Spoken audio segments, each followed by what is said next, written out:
What is going on, everybody? Thank you for joining us for LTMB Live. Let the madness begin. It is, February 27, 2020. Lots to talk about tonight. We are broadcasting live on YouTube, Twitch, and Periscope Live. Hello to everybody out there. Hope everybody's having a good day. Just a quick note, if you're not already following us on Twitter, these are our, credentials, rather not credentials, but just our, profile names. Trying to get some more followers on Twitter, trying to get some more followers on YouTube as well. So if you would follow us, we appreciate it. Again, hope everybody's having a good day, a good night. Lots to talk about. There's been some Democratic town halls on Wednesday that we have to discuss. Some super-delegate news, of course. What's going on? Saturday, of course, is the South Carolina Democratic presidential primary, and then following that next week is the Super Tuesday. So lots to discuss, lots on the agenda. Let's get rolling, all right? First, let's update a little bit of what we were talking about kind of briefly on the last show with the Milwaukee shooting. So there's still not a lot of details, although the 5 victims have been identified. So there were 5 people that were killed in this mass shooting, of course. And it happened at Molson Coors beverage in Milwaukee. So yeah, there were 5 men, workers there that were killed. The shooter has been identified as Anthony Farrell. And Farrell had been at the company. He worked at the company as an electrician. He had been at the company for over 20 years. There has been no, firm indication of what the motivation is, although there has been an unnamed an employee that, just wanted to speak off the record. They talked to the Journal Sentinel and said that there was some beef relating to the shooter and at least one other employee. He felt, the shooter, this employee said that he felt like he was being discriminated against because he was black. He also said that he had some disagreement or some beef with one other employee based on that employee thinking Farrell was watching movies on his phone while he was working. Some other things, the shooter believed that some employees had broken into his house and moved some stuff around in his house. I don't know if that's true or if it's maybe some mental issues. Yeah, maybe some mental issues. I have no idea. But it seemed to be an ongoing thing. So we, of course, do not know if that's what spurred this attack. But that's just a little bit of the information. What it is being reported that before this happened, I think it was a couple hours before, of course, the new governor of Wisconsin, Tony Evers, he's been trying to enact some gun reform legislation and had said so. He had said so before, but it was a conversation that day. But the Republican legislature was saying that no, what we have in place right now will do. We're not changing anything. And that was just a couple hours before. I'm not sure how that would, tie into it, but it is being reported along with the story. Doesn't make much sense to me. It only makes sense if these possible reforms would actually prevent the situation that they're tying it to. Yeah. That's the only way it would make sense to even mention it. To mention those 2 things next to one another. Yeah. The shooter did use 2 handguns that has been reported. And at least 1 silencer as well. And Wisconsin is one of the states where a silencer is legal to have. I think there's 42 states where it's legal. Again, not a lot of information, but another mass shooting, another tragedy, not a real explanation as so far. It's just very sad and very tragic, when loss of life happens, especially when it happens in this kind of careless, maybe preventable manner. I don't know. We'll see when more details comes out. All right. Superdelegates. This is primary time, of course. And so just like in 2016, superdelegates are being discussed, and their role is being discussed. Now, things have changed from 2016. 2016, all throughout the primary, corporate media outlets were reporting superdelegate numbers along with pledged delegates. So if, say, Hillary Clinton won New Hampshire, or, well, she didn't win New Hampshire, but Iowa, Nevada, South Carolina, the media would say, okay, well, here's the pledged delegates that she won, but she also has these number of unpledged delegates as well. Sometimes they wouldn't even separate it. It would just be a large number that Clinton had, as opposed to Bernie Sanders, who didn't have a lot of superdelegates. Now, why is that problematic? Why is that problematic? If its report is that way, if you go to a website, whether it be MSNBC, CNN, New York Times, Washington Post, wherever, and they have already added it in, why is that problematic?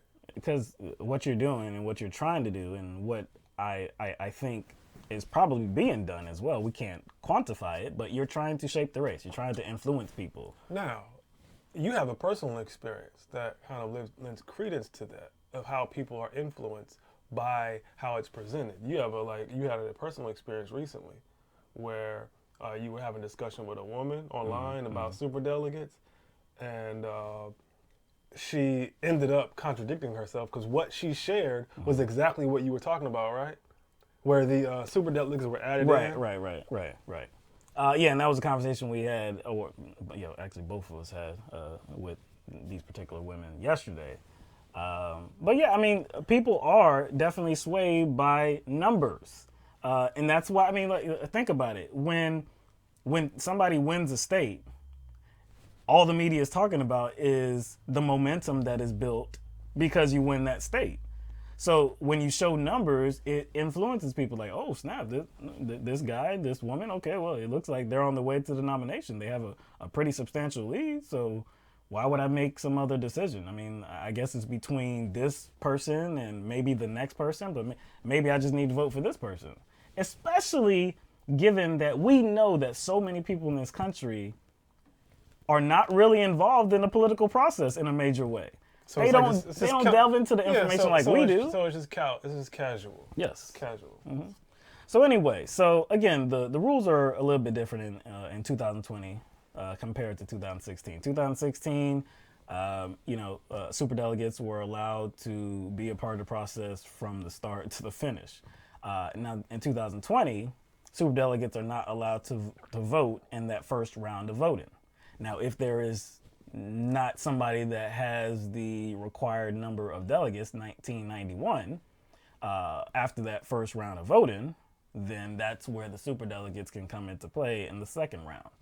So, of course, the presidential candidates, the debate in Nevada, they were asked, the last question of the night, they were asked, should the candidate with the plurality of delegates become the Democratic nominee? Of course, we know that Senator Bernie Sanders was the only one that responded the correct way, the way that I guess recognizes the will of the people. The other candidate said that no, just let the process play out. Superdelegates, yeah, okay, just let everybody have a voice in this, including the superdelegates. Let everybody have a chance. Yes. Chris Matthews was a little upset that the other candidates answered in this way, because it was a tell. It was a big reveal to him. Mm-hmm. He was reporting the truth, but as he was reporting the truth, you can see he was a little anxious about it. He was. He was a little frustrated because he doesn't like Bernie. Mm-hmm. And he knew Bernie gave the right answer, because it illustrated how much confidence Bernie had that he was going to make it through the primaries as the leader, as the winner. Mm-hmm. To whereas the other candidates, it looked as if they weren't confident in their campaigns. Yeah. And he was like... And they wanted to be saved by superdelegates. Yeah. So it was a weak move, and Chris Matthews understood that. So, again, since then, a lot has been made of superdelegates. I mean, that conversation is ramping up now. So now there's an article in the New York Times. And the New York Times interviewed 93 superdelegates. And what they found was that an overwhelming majority of these superdelegates feel as though if Bernie Sanders gets to the convention with less than 50% of the pledged delegates, then they will try to take it from him. They will try to vote and take away the nomination from Bernie Sanders. We talked about this fear that many Democrats have. Can't say that it's on the ground level. You know, we can't say how rampant that conversation is on the ground level with just regular voters, but people in the media and elected officials, they have been sharing this opinion that they feel very scared that if Bernie Sanders is the nominee, it will mean electoral losses for especially these swing states, Democratic elected officials in swing states. Because of what Bernie Sanders represents, it won't do them any favors. It will make it harder for them to keep the House of Representatives, and taking the Senate will be a no-go. It will never happen. That's odd considering that he is leading amongst the Democrats in the field. That is odd. Right now, that's odd. That's an odd pivot. Like, that seems irrational. Because let's say they favor Warren. That's fine. They can favor Warren all they want. But if you look at Warren's performance in a Democratic primary, this is the party that she is seeking to represent, right? And she's not doing well right now. Not doing well. It doesn't matter whether that's their person. Like, logic has it that she's going to underperform in the general, underperform in comparison to Bernie. Basically looking at the numbers. Like, if Bernie just sweeps this thing, then doesn't it make more sense that the person who sweeps the Democratic primaries is going to do better in the general election? Yeah, because it's showing that that person, whoever it is, has the most support among Democrats. And so going into the general election against the Republican nominee, that person is probably best served as being the nominee of the Democratic Party. That's like, you watch the NCAA tournament, right? And there's multiple brackets. Right. But in this case, Trump, just because he's the incumbent, he just gets all the way to the championship without any challenges. Right. To whereas And Democrats, bye weeks all the way. Bye weeks all the way. To whereas Democrats, they have to play each other and get to the championship to beat Trump. Now, what if there was a scenario, it doesn't actually matter what sport, because a lot of sports play tournaments. What if a team made it to the championship, beat all the teams, made it to the championship? They won their bracket, right? They're about to go up against the team that won their bracket. And then the NCAA or the committee or whatever committee that regulates a particular sport, they just step in and say, no. We want the second, third, or fourth team to play the other team that came out of that bracket. Now, would that make sense? No, it wouldn't. It wouldn't make sense. Because this team, no matter what this team, it doesn't really matter what this team did during the regular season. It really matters how they perform during the playoffs, during the tournament. And if they were able to beat all of these other teams that may have had a higher ranking or better records, or a shot at it, doesn't matter. They went all through them. So how could you supplant them with somebody? In this case, it's worse because Bernie has all that. He has the best record. He does. He has all the support. He has the most diverse coalition. He has the most money. Well, the most money from contributors. Have to clarify that. Have to clarify that. The most money from contributors. He has the most contributors. He has the most. He has the most volunteers. He has the best ground game. But that guy is the worst choice possible to go up against Donald Trump. It just doesn't make sense. That kind of leads us to the town halls last night. So, of course, there were town halls before the South Carolina Democratic debate on Tuesday, and that featured Senator Bernie Sanders, also Tom Steyer, and Bloomberg was supposed to be there, but he shifted it to Wednesday night. Also, yeah, Mayor Pete Buttigieg. So last night, Elizabeth Warren was one of the people that were engaged in this town hall. And there was a question about superdelegates. And so we like to show you a clip of the question and her response.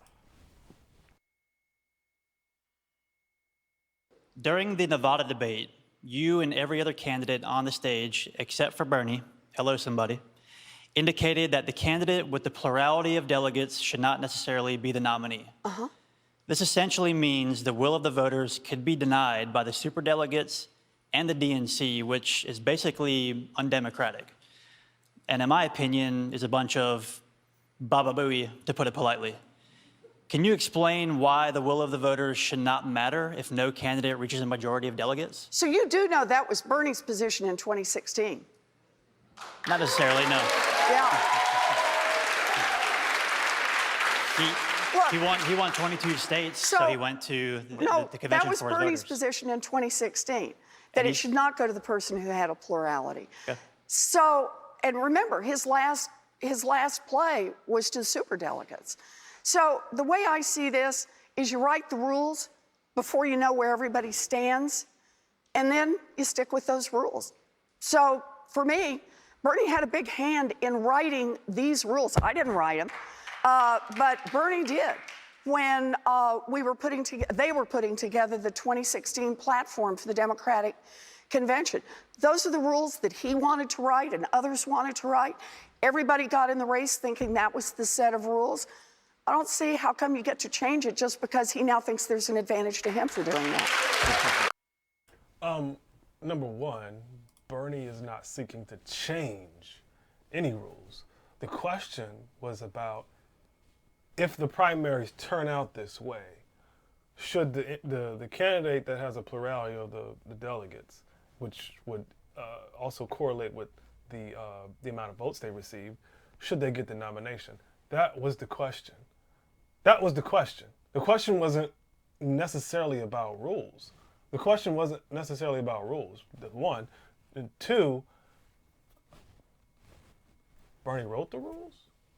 Bernie wrote the rules? Bernie wrote those rules? I mean, there were a lot of different rules changes. There were rules changes involving caucuses, making it more transparent. Most of y'all know about that. There was also some new rules about how primaries would be handled, making it more accessible. And primarily, there was rule changes about superdelegates. But simply because Bernie Sanders was lobbying for rules changes, that doesn't mean he's responsible for every rule that actually came out of these reforms, number one. You know what I'm saying? The committee that was, or the people that were responsible for making these changes, there were Hillary Clinton people, and there were also Bernie Sanders people. Guess who had a majority of people that were making these decisions? It was Hillary Clinton. So whatever Bernie Sanders wanted couldn't really get passed unless somebody that was supporting Hillary Clinton, joined Bernie Sanders and his coalition. That didn't happen. Actually, what Bernie Sanders wanted was the end of superdelegates. Yes. And in its totality, he wanted the end of superdelegates. And that's what a lot of people throughout the primaries was calling for in 2016. Why do we have these party elites making decisions for regular people? Is that democracy? No, it's not. And here's not complete proof, but just kind of a little kernel of proof from Howard Dean. And he tweeted out something that I'm just like, whoa, why would you tweet this out? It just seems as if something you would want to keep quiet. And he was responding to some post about superdelegates or the will of the people. And Howard Dean responded with this tweet. He said, superdelegates don't represent people. And he put represent people in quotes. He said, I'm not elected by anyone. I'll do what I think is right for the country. So what does that tell you right there? He's not, just like he said, they don't represent people. They couldn't care less about what people actually think about the voting process, about who they support, about who should be the Democratic nominee. They're going to do what they think is best, no matter what the people say. So this is in stark contrast to what the Democratic Party says that they're about. They're a party of the people. They're a big tent coalition. So what do you think about, her saying that, hey, Bernie Sanders was trying to appeal to superdelegates last year, so he's being a hypocrite. And I'm just like, again, that would only make sense if the rules were the same. Right. That's true, because the rules aren't the same. Okay, the rules aren't the same, and there's there's certainly a clarification that needs to be made, because Bernie Sanders, when it got time to the convention, yes, he said we're going to take it to the convention, but the primary purpose of doing that was so that there would be changes enacted going forward. He was going to use the leverage that he had by the delegates that he had won to enact changes going forward. That's the whole reason 2020 is a little bit different than 2016. To negotiate a progressive platform. That's right. But did he get all that he wanted? No, because Hillary Clinton had more advocates that were, again, advocating for what she wanted and what the DNC wanted, not what Bernie Sanders wanted. This is a clip from 2016, and Bernie Sanders talks about his appeal to superdelegates. Going to try to convince those superdelegates, when it's all said and done, to go with you instead of Hillary Clinton. You've made a distinction between superdelegates from states you've won, that you think those superdelegates should go for you. So will you not try to convince any superdelegate who comes from a state that you did not win in the primary and caucus process? Right. Look, this is what I think. If I win, or Hillary Clinton, if that is your point, Hillary Clinton won Mississippi by a huge vote. Should I convince superdelegates there to vote for me when she won that state overwhelmingly? No, I shouldn't. But we won states, like Washington, Alaska, Hawaii, New Hampshire, in landslide victories. And I do believe that the superdelegates, whether it's, Clinton's or mine, states that we won, superdelegates in states where a candidate wins a landslide victory should listen to the people in those states. Now tell me, is that an unreasonable position to take? Because, look, Howard Dean has told us that superdelegates do not represent people. He clearly said that, and that was years ago. Actually, that was years ago, right? Yeah. He said that March 5th, 2016. Right. So that was years ago, and I'm sure he believes the same thing right now. So, what Bernie Sanders is saying is that the will of the people. That case has been stated by the outcome of the election. So he had these victories in all of these states, but the superdelegates that represent these states are like, well, we don't care because we don't like Bernie Sanders. So exactly, I don't care. Which superdelegates was he trying to appeal to? The superdelegates of the states that he won, which again is very reasonable. It's a very reasonable appeal. He clearly said that the states that Hillary Clinton won, states like Mississippi, he included that example, which she won with a huge margin. I'm not going to appeal to those superdelegates because the people have already spoken. They want Hillary Clinton. That sounds very Trumpian. That sounds like something Trump would do, right? Yeah, it surely does. Allow Hillary Clinton to, get what she deserves. Sounds like something Trump would do. This is a ridiculous argument, okay? But again, it goes right in line with this very repetitive narrative that Bernie Sanders is going to hurt. He's going to hurt the effort to keep the House, and he's going to hurt the effort to take the Senate. So, again, we keep hearing this on and on again. After the CNN town halls, there was, of course, this post-discussion that was going on. And Chris Cuomo was speaking with Joan Walsh and Bakari Sellers. And they addressed that issue about Bernie Sanders leading the ticket. If Bernie is good enough to win for president, Joan. Why would he not be good enough to help down ballot? I think he will help. He will help some people down ballot. I think he might hurt some people down ballot here in South So you can Carolina. win for president, but still be a negative in some places. Yeah, because you're winning in different places. Right. I mean, he did campaign for some folks, and he has allies in the new Congress. Bernie does. So it's not true that he wasn't asked or didn't go out and do anything. But there are going to be some purple district Democrats who may have a hard time with this. Even if he starts looking strong against the president? I think that he has allies in the United States Congress, but those allies aren't in swing districts. Right. I mean, we're sitting in Joe Cunningham's district right now. Right. Joe Cunningham pulled off one of the largest upsets, thanks to one of my good friends, Tyler Jones and Amanda Loveday, and all those people who helped out Joe Cunningham. He pulled off one of the largest upsets that we had during that electoral cycle. Right. And that's a fact. And if Bernie Sanders is at the top of the ticket, Nancy Mace, who is the Republican who's going to run for that seat, will beat Joe Cunningham if Bernie Sanders is at the top of the ticket. That's a fact. I mean, democratic socialism does not play well outside of the Twitter sphere. It doesn't play well in these purple districts. And people are starting to understand that. No, he will not do well down ballot. He may win. If he wins, give me a Bernie Sanders t-shirt. But I am deathly afraid of what will happen for the United States Congress, United States House, United States Senate. I'm afraid of how that would affect us down ballot. They're already calling Joe Cunningham a socialist. They're already tossing that it's not around. It's not about them calling us, because they call Barack Obama a socialist. Right, but nobody's worried about what they will call us. The fact is that Bernie Sanders calls himself that. That's right. Well, And then the party's enveloped in that label. Bernie Sanders has a lot of energy that's brought to the party. It's just not something that South Carolina Democrats are going to buy into. Right. And it's not something that purple Democrats are going to buy into. And it's something that we're going to have to overcome if he's the nominee. Whew, that's a new term I haven't heard. Almost like Blue Lives Matter, but purple Democrats. I know what they're alluding to. They're talking about purple states. Mm-hmm. That's how it's been referred. That's how they've referred to swing states, states with a mix of conservatives and liberals, a mix of Democrats and Republicans.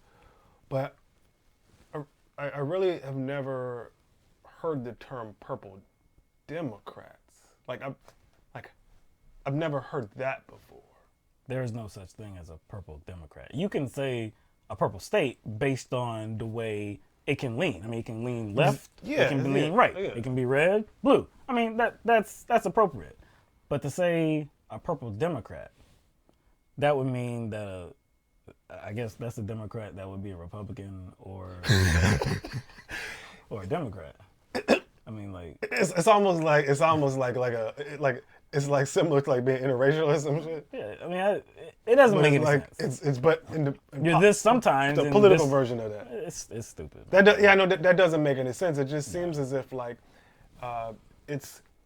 I would say, I wouldn't call it a dog whistle, but he's almost suggesting that there are Democrats out there that are only in name only. They're just really conservatives or really Republicans. Right. That's essentially what he's saying to me. Like, there's always this push to try to appeal to the right wing or conservatives. Always. Yeah. Always. And Bakari Sellers is kind of given that, I guess that strategy some life here with the way he's trying to lay things out, because that's what he's doing. Like, because essentially once you say purple Democrats and then you juxtapose advocating for purple Democrats with being afraid for Bernie Sanders, right there, when you juxtapose those two things together, because Bernie Sanders is considered the left, right? You're saying like, hey, we got to appeal to the right.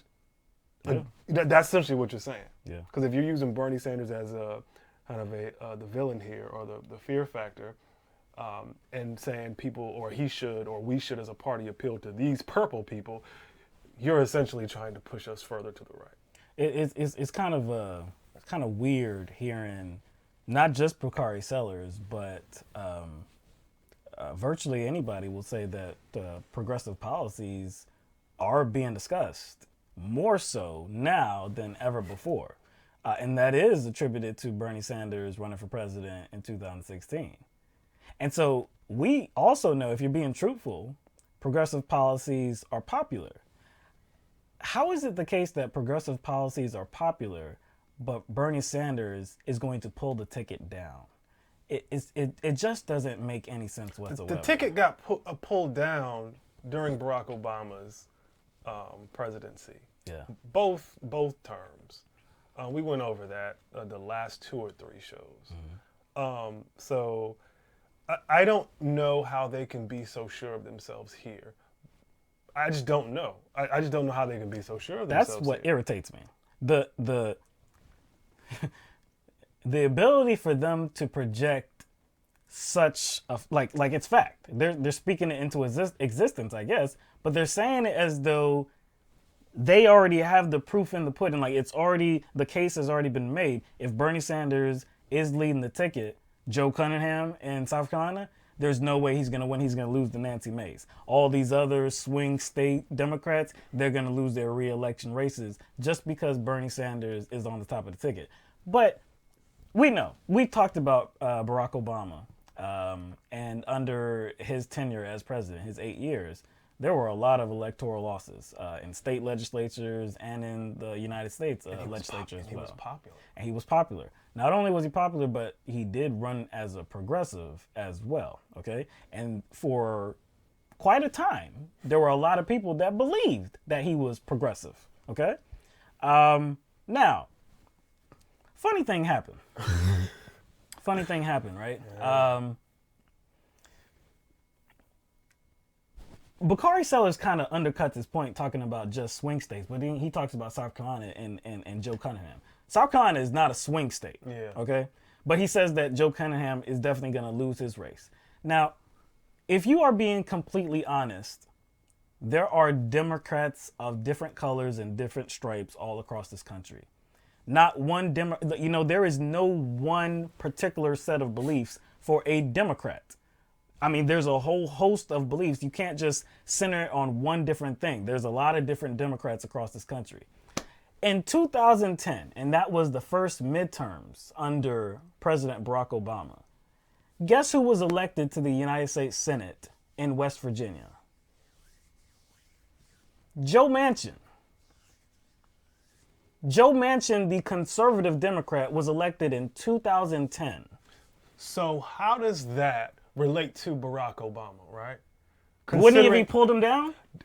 He not only would he they're I guess I was going to say superficially, but even in substance, they're just totally different. They're totally different politically. Exactly. So if a president is going to have influence over these down ballot races so much, somebody like Joe Manchin wouldn't get elected. Right. Because he is, I would, since the term has already been put out there, he would be considered a purple Democrat, right? Yep, he would. He would. He would. But again, what they are trying to project here is that every Democrat has to be about the politics of the president. Has that ever been the case? Has that ever been the case, or has there been opposition to a president within one's own party routinely? This is just a completely nonsensical argument, but it's being done to undercut Bernie Sanders, and they know that after Super Tuesday, it's going to be extremely difficult to beat Bernie Sanders and stop Bernie Sanders after that date if he performs extremely well. So this is their chance. This is their opportunity to cut his knees out from under him. And did you see what he tried to do with the whole, I guess, socialist or socialism fear tactic that he says Republicans will use in the general? He tries to he knows it's out there, but he also knows that Republicans would use that against anybody. And that's what Joan Walsh said too. But he tried to say, Joe Cunningham is already being labeled a socialist. Well, it's what does he say? What's the response to that? The response is, well, he is. So it's just going to stick. He says it about himself. He says it about himself. So it matters more. I was like, no, it doesn't. No. I was like, it doesn't. It only matters to the Republican base that's not going to change their minds. Right. It's not going to matter to independents. Right. It's really not going to matter to whatever these purple Democrats are either. I don't think it's going to matter. And it's only going to stick with the staunch Republican voter base that's not going to move. And Bernie Sanders acknowledged that 90% of those people he can't do anything about. You see what I'm saying? So he knows that. Has Democratic presidents, have they been called socialists before? Socialist, communist, everything. Barack Obama. Barack Obama. Clinton, Kennedy. Mitch McConnell did an interview on Fox May of last year with Sean Hannity, and they were talking about Democratic primary, just the presidential race in general. And McConnell says during the interview, no matter how they choose to characterize themselves, you can bet, whether it's Joe Biden, Bernie Sanders, or somebody else, the nominee for president on the Democratic side is going to be on a path to try to turn America into a socialist country. This is their attack. They're not going to switch gears. No matter who it is. No, it doesn't matter. He said Biden, Joe Biden. And it really doesn't matter what Bernie Sanders calls himself. No. Because it doesn't matter what they call themselves, whether Joe Biden, Buttigieg, whoever's comes out of the Democratic side, that's what they're going to use. And he said this a year ago. So McConnell said this a year ago. I like that you brought up Biden, because Biden also had a CNN town hall on Wednesday night, and this subject came up about socialism and Bernie Sanders. This is what Joe Biden said. What's happened is we have moved in a direction that, in fact, now progressive means Bernie. It means democratic socialism or whatever the phrase is. I think Bernie is a decent, honorable man who means what he says. And I think it's going to be, it's not enough just to beat the president. The next president has to be able to win back the Democratic Senate. Do you think it helps you or hurts you to have a self-proclaimed socialist at the top of the ticket? I'm not being a wise guy. That's not going at his character. It's going at his position. So, see, look, we know what Mitch McConnell thinks. We know what President Trump thinks. We know what the Republican base thinks, the far-right people in this country. We know what they think. Democrats are socialists. That's not going to change, okay? Doesn't matter who it is, Joe Biden, Warren, Sanders, it does not matter who it is. I bet you they'll claim that Mike Bloomberg is a socialist, right? So it doesn't matter who is the Democratic nominee. It doesn't matter who a candidate for the House is or Senate. Doesn't matter. They're all socialists. If Scrooge ran. Yes. If Scrooge ran. If Scrooge ran. They would, if he had a D, if he had a D beside his name, he would be a socialist. Yeah. So we know that, right? So there is something that the Democratic Party could do. They could be honest. They could actually be honest about what Bernie Sanders actually stands for. Because a label doesn't mean anything really. Because what matters is what you put into the label. So if Bernie Sanders is explaining exactly what he means by democratic socialist, why do you just completely ignore that information and you just choose to pay attention to the label itself as if all he's giving you is the label without an explanation? You know, a good example, since you brought up labels, a good example would be the person you brought up about 5 minutes ago. Because Democrat is a label, right? Right. We see time and time again, looking at some of the representatives in Congress who have a D beside their name, does that really matter? Right. Who'd you bring up like 5 minutes ago? Joe Manchin. Joe Manchin.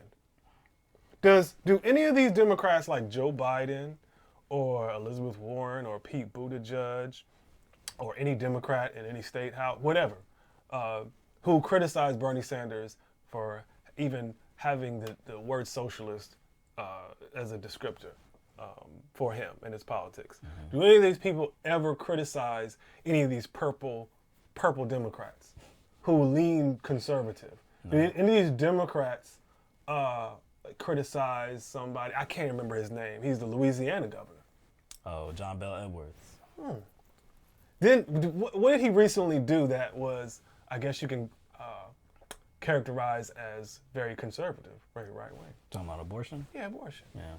Anybody question his Democratic credentials, his label? No, not at all. So it seems as though, look, it's not really about democratic socialism. It's not about the word socialism.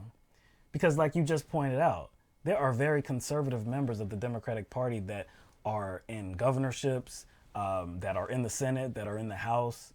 And the base of the Democratic Party, the establishment, has absolutely no problem with them whatsoever. They want them to get reelected. Didn't Pelosi just endorse a conservative or a Democratic conservative? Yes, she did. So what seems to be the problem, you know, if Mike Bloomberg was sans the stop and frisk, you think the Democratic Party would have a problem with Mike Bloomberg? No. That's what really annoys the people that are in this party, and they really feel like that's a bad look, because it's a bad look for what he did for minority communities in New York. So, but without that, he probably wouldn't be a horrible candidate. So it seems as what really offends the Democratic establishment is that Bernie Sanders doesn't seek to represent corporate interest. That's the really big thing that's different from Bernie Sanders and virtually everybody else. His platform, the ideas that he proposes, are not in the best interest of corporations. They're in the best interest of poor people and working people of this country. That's what it's about. That's what offends them so greatly. That's why they want to stop Bernie Sanders.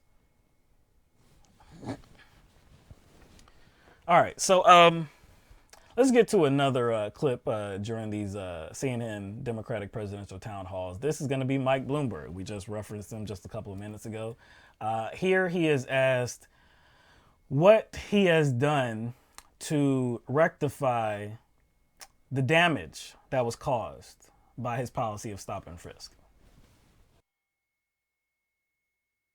Let me start by saying it's a little bit difficult to talk about it because I'm looking back on 12 years, I'm not so sure that isn't something I think about a lot, and I think I made a mistake. But let me tell you about stop and frisk. It is a procedure that all big cities use. It was done in New York before I got there, and they still do it now. What happened here is the police got very aggressive and it got out of control, and then you start stopping people. There's less evidence that they might have a gun, and the number of guns you get goes down, and you don't want to find guns. So that was what happened. I stopped the process, cut 95% of them out, and then what I've done in the last 20 years since then, really, is tried to improve the schools. Because if the kids don't have an education, they tend more to get in trouble. Tried to get them after-school programs so they have something to do. We can give them some counseling. Athletics is an obvious one, but there's a number of those kinds of things. Getting jobs for people. If the kids don't have a job, then they all stand around and they get in trouble. You continued to defend this policy, though, for years. Just 18 months ago, which is 5 years after you were mayor, you told the New York Times, quote, it was a technique that was appropriate at the time. To a lot of people, and I think some people in the audience tonight, it seems like you only had a change of heart when you decided to run for president. The process, that's not true. Look, if there is an incident, a shooting or something, the police show up and they would check to make sure that nobody there has a gun. All cops are going to do that. They want to make sure we're safe and that there's nobody that's a shooter that's going to do other things. Here, what happened is we did it too much, and we did it so much that we lost some sense of how many people we should stop and who was likely to have. A judge said it was unconstitutional. She said that we applied it in the wrong ways, but not that the practice was unconstitutional.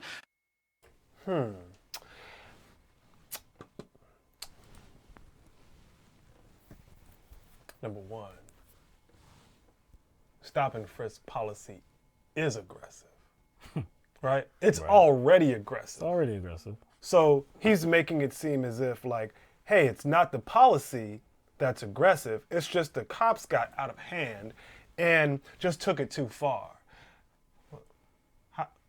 How else did you want them to implement stop and frisk policy? He himself said that that's how you get the guns off the street. Throw them up against the wall. Those were his words. So he's saying that the cops got too aggressive. If he's saying the cops got too aggressive, while at the same time he's on tape saying that you have to get the guns off the street any way you can, and how you do that is you got to throw them up against the wall. Them is who? And them is who? The, Who is them too? the cops. No. You have to throw Oh, them up against I'm sorry. Who is them? I thought when you say them, I always thought you were talking about all the parties involved. It's the He people. specified who them was. People, black males. Yes. Black and Hispanic males. Yes, right. That's right. So Have to specify that. So he, by his own words, he didn't think throwing people up against a wall was aggressive. You know what I'm saying? Just to make sense. And I'm so glad he got the question about the judge who presided over the stop and frisk policy, I guess, review. And the judge he's talking about is Shira Scheindlin. And she ruled that stop and frisk policy violated the civil rights of people of color. And she was also quoted as saying that Michael Bloomberg is lying out of his ass. Now, she didn't say that. She just said he was wrong. I'm saying you he's summarized it a little bit. I'm editorializing. I'm taking editorial liberties. Right. So, yeah. She said, nah, it wasn't like that. Michael Bloomberg didn't just stop it once he figured out things were just going awry. This judge says that he had to be forced to stop. Right. Those are her words. Now, who do you believe? Well, obviously you believe the guy that apologized for it 2 minutes before he ran for president. And who just said, it's not something I think about much. When asked, what have you done to rectify it? It's not something, damn, that's not a good answer. No. Yeah, look, he did inherit it. I guess we can tell some truth. He did inherit it. Okay, cool. What did he do once he got into office, though? Did he just keep that policy at the level that it was? No. It got increased dramatically. He came into office in 2002. That year, there were about 98,000 stop and frisks. By 2006, about 506,000 stop and frisk. By 2011, about 685,000 stop and frisk. After that, it began to decrease. So I guess after, about 9-10 years in office, that's when he finally realized. He finally realized after about 9 or 10 years in office that, the cops were being too aggressive. I didn't know what was going on. When I found out after 9 or 10 years, I sought to correct this problem. Even though throughout that 9 or 10 years, there were demonstrations in the streets, there were protests, there was media coverage about it. But he didn't know. He didn't know. We knew, but he didn't. We're not even in New York, but we knew. Everybody else in other states, they knew. Mike Bloomberg didn't know as the mayor of New York City. So I don't buy his apology. Many people don't buy his apology. I really, really am offended by when Anderson Cooper challenged him on this apology, saying that, it seemed to be that you only apologize because you were running for president. And he says, no, that's not the case, which I don't believe him at all. It doesn't make sense. Because earlier that year, 2019, previous year, he was defending the policy of stop and frisk. So then he goes on to say that, hey, look, if there's a shooting, you got to check for guns, okay? If there's a shooting, you want to make sure that the people around, they're not going to start shooting up. We don't know who these people are, so you got to check for guns. That is offensive as hell because he's trying to frame this situation as if that's when people were stopped and frisked. When there was like a shooting or something. When there was a crime that was committed. Hell no. There were people just minding their own business, walking down the street or standing around just doing nothing, just being human. So how did you But they were dark skinned and these officers came and assaulted them and violated their civil rights. That's what happened. How'd you describe it? What would you describe it as? What? Just now. What'd you describe An it assault. As? An assault.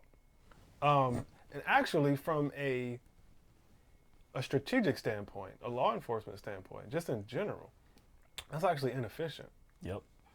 Like, just never mind how offensive it is, as you called it. Just never mind just how marginalizing that particular policy is to a whole group of people. Never mind that. That's important. But just like throw that aside for a second.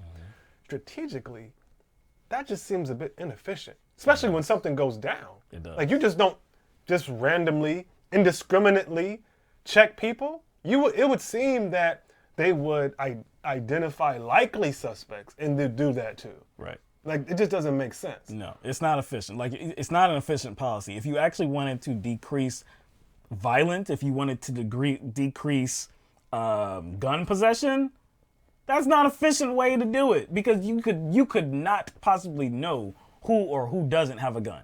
On the debate stage, when he was asked what qualifies him to be the president, he always mentions the fact that he was the mayor of a big city. Yes. So I know how to manage things. Yeah. When you know that's his chops. That's his qualification. That's his qualification. I managed the biggest city, the most diverse city. So that city the size of other countries. Other countries. So right there, that those are credentials by in and of itself. Right. Because that shows that I have good management traits and I can run a country. I know how to manage things. If that's the case, how come you didn't know what was going on in your city for 9 years? Well, you claim to not know, which I don't believe for a second. No. But let's just go ahead and take it at face value. It still makes you look really bad because you're saying you didn't know what was going on in your city for 9 or 10 years. Yeah. As the top executive in your very large country, something like a country, you didn't know what was going on. Took you 9 to 10 years to find out that people's civil rights were being violated. But do we really believe that he didn't know when after he was mayor, after he has served his terms as mayor, years later, in 2015, he is on record as saying that all you have to do is throw black and brown men up against the wall, 16 to 25. That's how you get the. Send a memo. I want to Xerox it. Yes, Xerox it to all across every precinct in the country. Across the country, because these are the perpetrators right here. So that's his attitude. That's his mind frame in 2015. But you're telling me it wasn't purposeful for the officers to target 16 to 25, that age range of black and brown men. That wouldn't even make sense. He's full of shit. But again, this is a guy that is now in the Democratic race for president, for Democratic nominee. It seems that he has bought much support. And if it came down to it, I do believe that the Democratic establishment would prefer him to Bernie Sanders Oh, I definitely for president. think they would too. I think that they would too. And speaking of what the Democratic Party would prefer, through the apparatus of the DNC, everybody seems to be making a big stink of Bernie Sanders and his viewpoint on what should happen when the convention comes. But the interesting thing is, an Obama advisor, a former Obama advisor, David Plouffe, what did he say would happen to the party if Bernie Sanders had a huge lead, plurality of votes, a plurality of the delegates, and a huge vote lead against the other candidates, and the DNC decided to nominate somebody else? What did he say would happen to the party, Will? Essentially, he said it would implode. It would implode. This is a former Obama advisor. Again, I could be mispronouncing his last name. It's like David Plouffe. It's like Plouffe. But he's not a Bernie bro. No, he's not a Bernie bro. He's not a Bernie bro whatsoever. But this is, you would call him a Democratic insider. You wouldn't call him a progressive. He's a strategist. He's a strategist. And he's being objective right now. He's like, oh, this is bad what they're doing. Like, he's actually looking past, even if he has bias, he might, but he's looking past that and seeing as like this, not only would the party implode, it doesn't even make sense. So he's looking at it from a logical standpoint. Again, this is the time. This is the time for these people that are completely turned off by Senator Bernie Sanders to try to do something about him. Okay. Again, we have the South Carolina primary coming up on Saturday. We have Super Tuesday, 14 states on March 3rd. This is the time. If Senator Sanders comes away looking very, very strong, looking like he is running away with it on March 3rd, if they continue this line of attack, if they continue the narratives that we are seeing right now, they're going to be the ones that are looking ridiculous. Not the people that are in support of Senator Sanders. It's going to be them looking stupid on TV, saying that, he has to be vetted. He's going to drag down the ticket.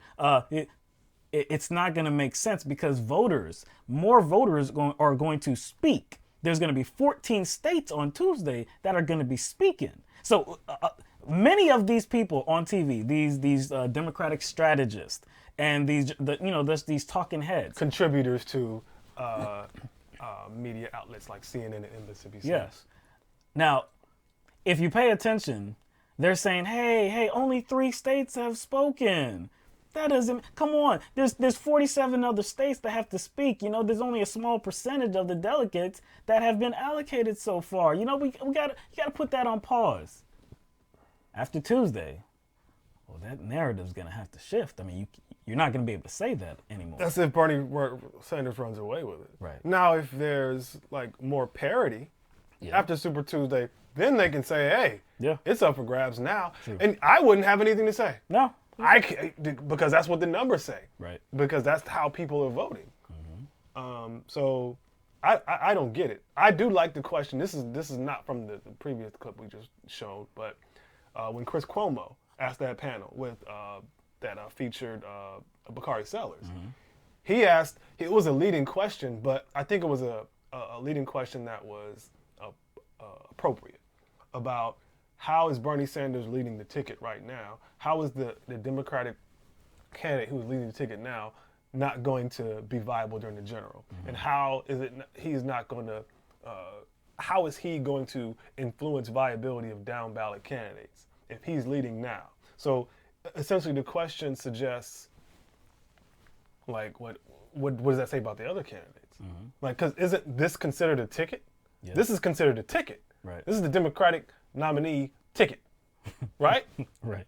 So if they're talking about down ballot tickets without talking about this ticket, like I don't understand. Again, this is a ticket, right. And in this ticket, millions of people vote. Right. Like you said, millions of people will speak on Super Tuesday and all the other days too that primaries happen.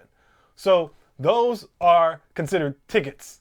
And those are tickets. Those aren't considered tickets. This is a ticket. This is a ticket that speaks. And if Bernie Sanders comes away with the plurality of votes, i.e. people that chose Bernie Sanders to top that ticket, what does that mean? They're making it like this is just like, I don't know, like a video game or something. Like this is just like a simulation. This is not real. Like this primary is not actually real. There's something to be said about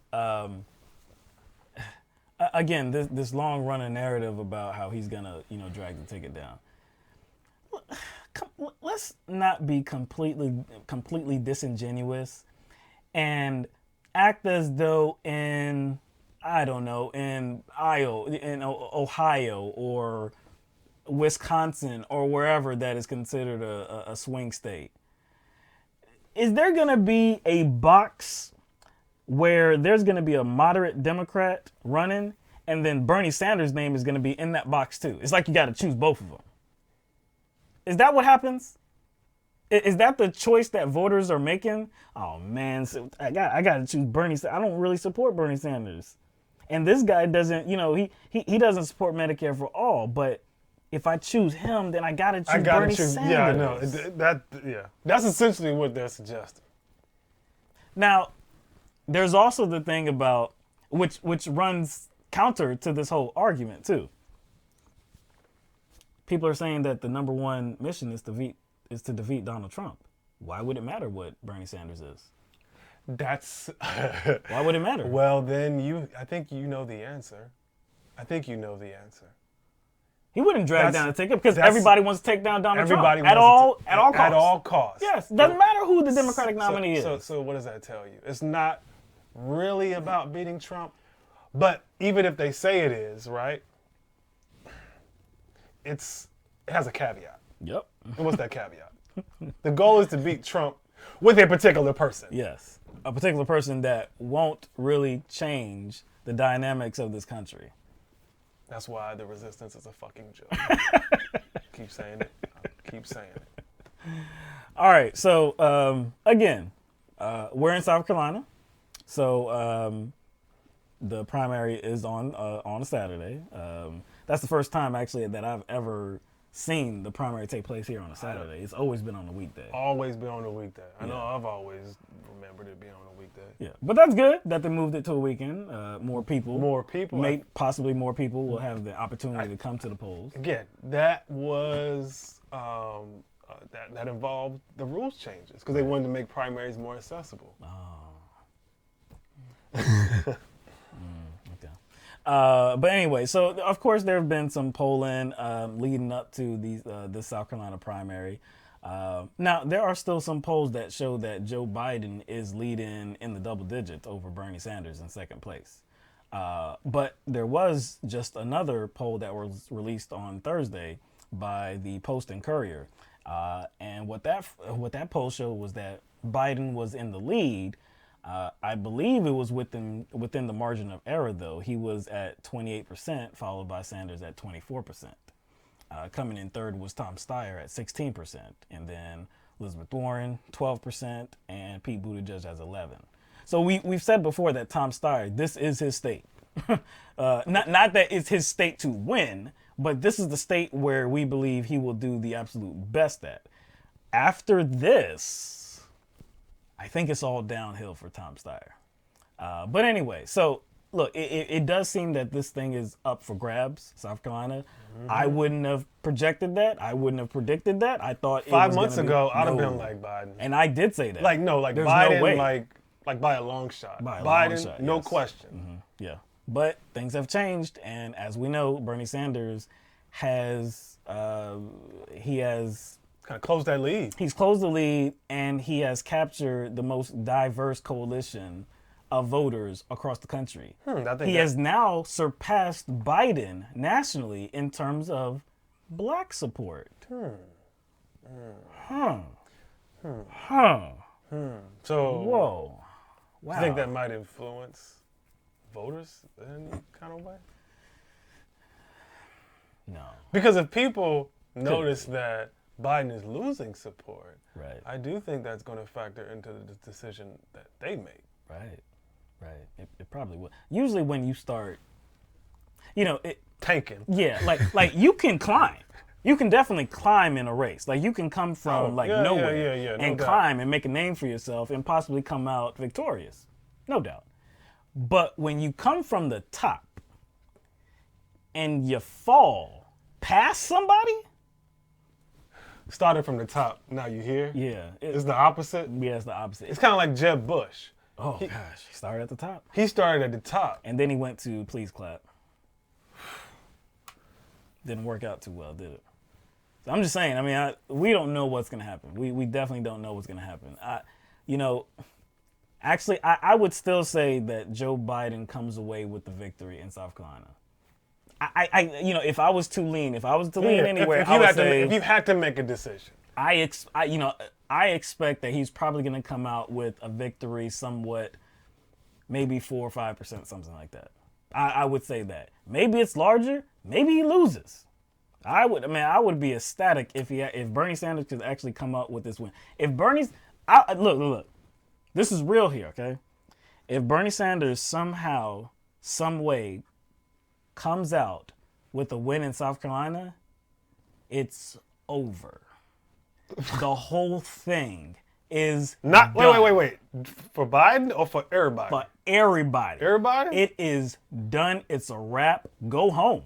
Take the ball. It's done. Hit the wrap it up button. That's it. Just hit the wrap it up. That's it.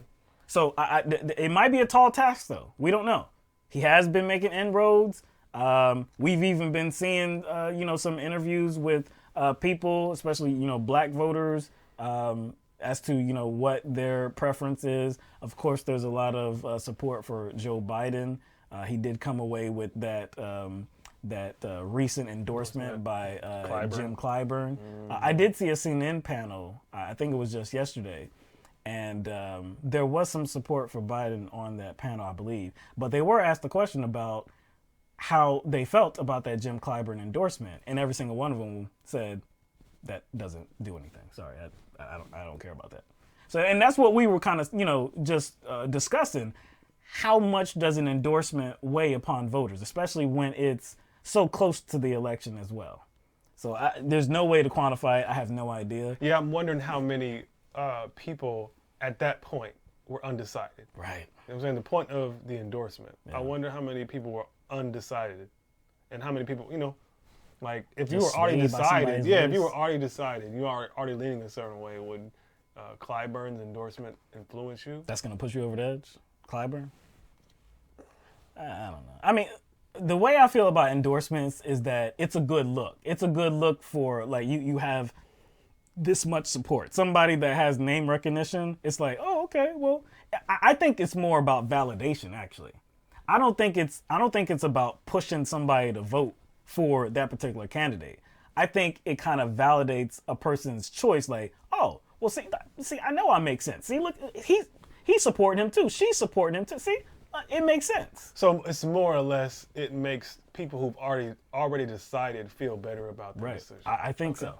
I think so. I could be wrong, but again, we'll find out. We'll find out on Saturday. Now after that comes Super Tuesday, and like we said, there's 14 states. So let's read them off. It's going to be Alabama, Arkansas, California, which is the biggest one. California. This is new to 2020. And Bernie's polling very well in California compared to the other candidates. I'm talking about very well. Like, I think the next person is like 14 percentage points behind him. Right. Now, you know what? And we're going to come back to California, too. Okay. We're going to come back to California. But, okay, so Alabama, Arkansas, California, Colorado, Maine, Massachusetts, Minnesota, North Carolina, Oklahoma, Tennessee, Texas, Utah, Vermont, and Virginia. So there are a few southern states there as well. And it's key. Again, if Bernie Sanders wins in the first in the South, it's a wrap. Now, going back to California, you say that Bernie Sanders is polling very well in California, right? And again, California used to be towards the end of the primaries. But now there were some moves that were made. We thought it was made for a particular candidate. She gone now. She gone. Kamala Harris is gone. So they may have screwed themselves. They may have screwed themselves. Because that's a lot of delegates. It's a lot of delegates. It is proportional, but still, it's a lot of delegates. And Bernie Sanders does seem to have a pretty comfortable lead. We'll see what happens. But something else is going on in California, too. And like I said, there is this really ginormous Stop Bernie movement. Elizabeth Warren is part of this movement, too. And as you can recall, Elizabeth Warren famously said that she was not going to be taking corporate money. She wasn't going to have a super PAC during the primaries. Now, when it came to the general, we can't unilaterally disarm yourselves. Yeah. She didn't believe in that whatsoever. So when it came to the general, welcome all the money. But during the primaries, no, she's going to be pure. Well, that has faded away. She is accepting the help of a super PAC now. She's desperate, though. I get it. She's desperate, and her cash on hand is close to Tulsi Gabbard. So yeah, that's not good. So she's desperate. So I get it. So she kind of has to, go against her own principles that she set up, essentially. So I mean, I get it. I understand.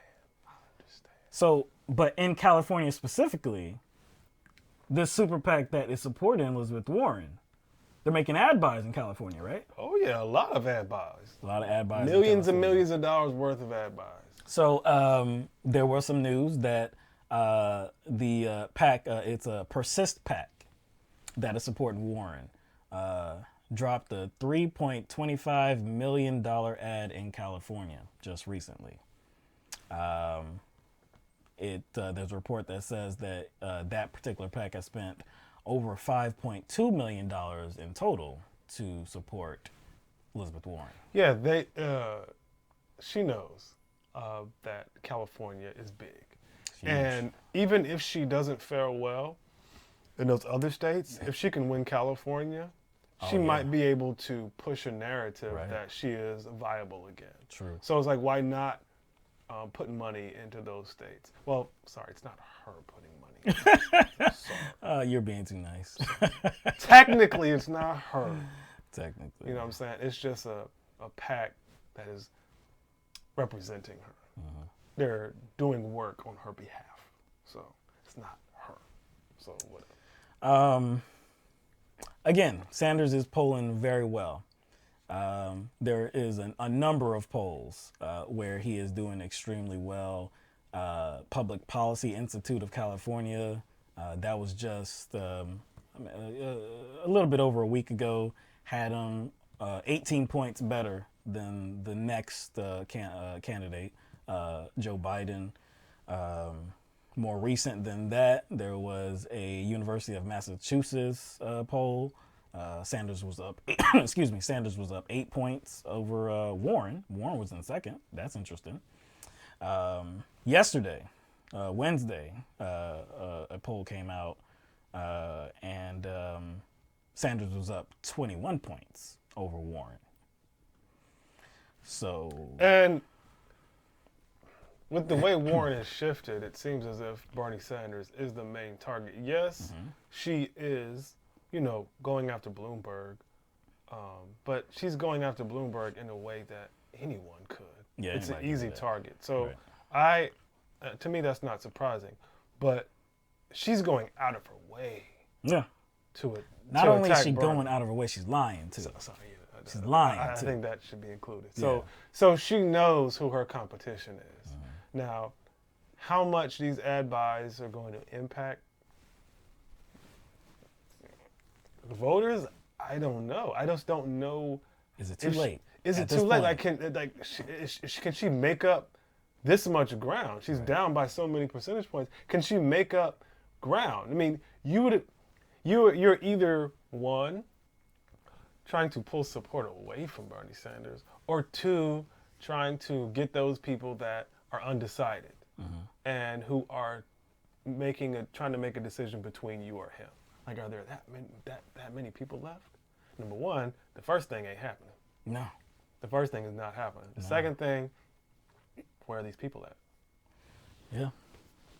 Now, okay, so you recall, for a little while now, I've been saying that after Super Tuesday, Warren is going to exit, right? I've been saying that because I really don't believe she's going to win any of these 14 states. I really do not believe she's going to win any of them. It's a possibility that she could win her home state of Massachusetts. So I wouldn't be surprised. But even if she does that, even if she does that, can anyone, whether it be Elizabeth Warren, her campaign, or her supporters, can they really look at that, a victory in her home state, and value that as some sort of sign that she's viable and has a path to the White House? Especially how it's most likely going to come too, because if she does win Massachusetts, Bernie Sanders is probably going to be right up under her. Most likely one of those two are going to win the state. It's going to be a 1-2 finish. We just don't know which way it's going to go. But I will say this though. Even if she doesn't win any states, or even if she just wins Massachusetts, if she comes in second in California, then I think she's going to stay. Because one, she does have the super PAC money that's trying to boost her. And that's a lot of delegates that she's going to get, depending on her, amount of support in California. Now, if she only gets maybe, let's say she gets 17% support in California, but she comes in second, or even if she gets 20%, 21%, I don't know. I don't know. She may have to come in a little bit closer to Bernie Sanders. I mean, she would probably have to come in within so if she has 6 points or so. Okay, all right. So if she has a second place finish, it has to be close. It can't be It can't be 10 points. It can't be 15, 20 point gap or 20 point percent. If that happens in the the state with the largest amount of pledged delegates, if that happens in that state, there's no pathway forward. Pathway forward. No, there's no pathway forward. But I will say this, though. There's a lot of anti-Bernie ads that are running right now. There's a lot of anti-Bernie ads. I'm seeing a lot of them, okay?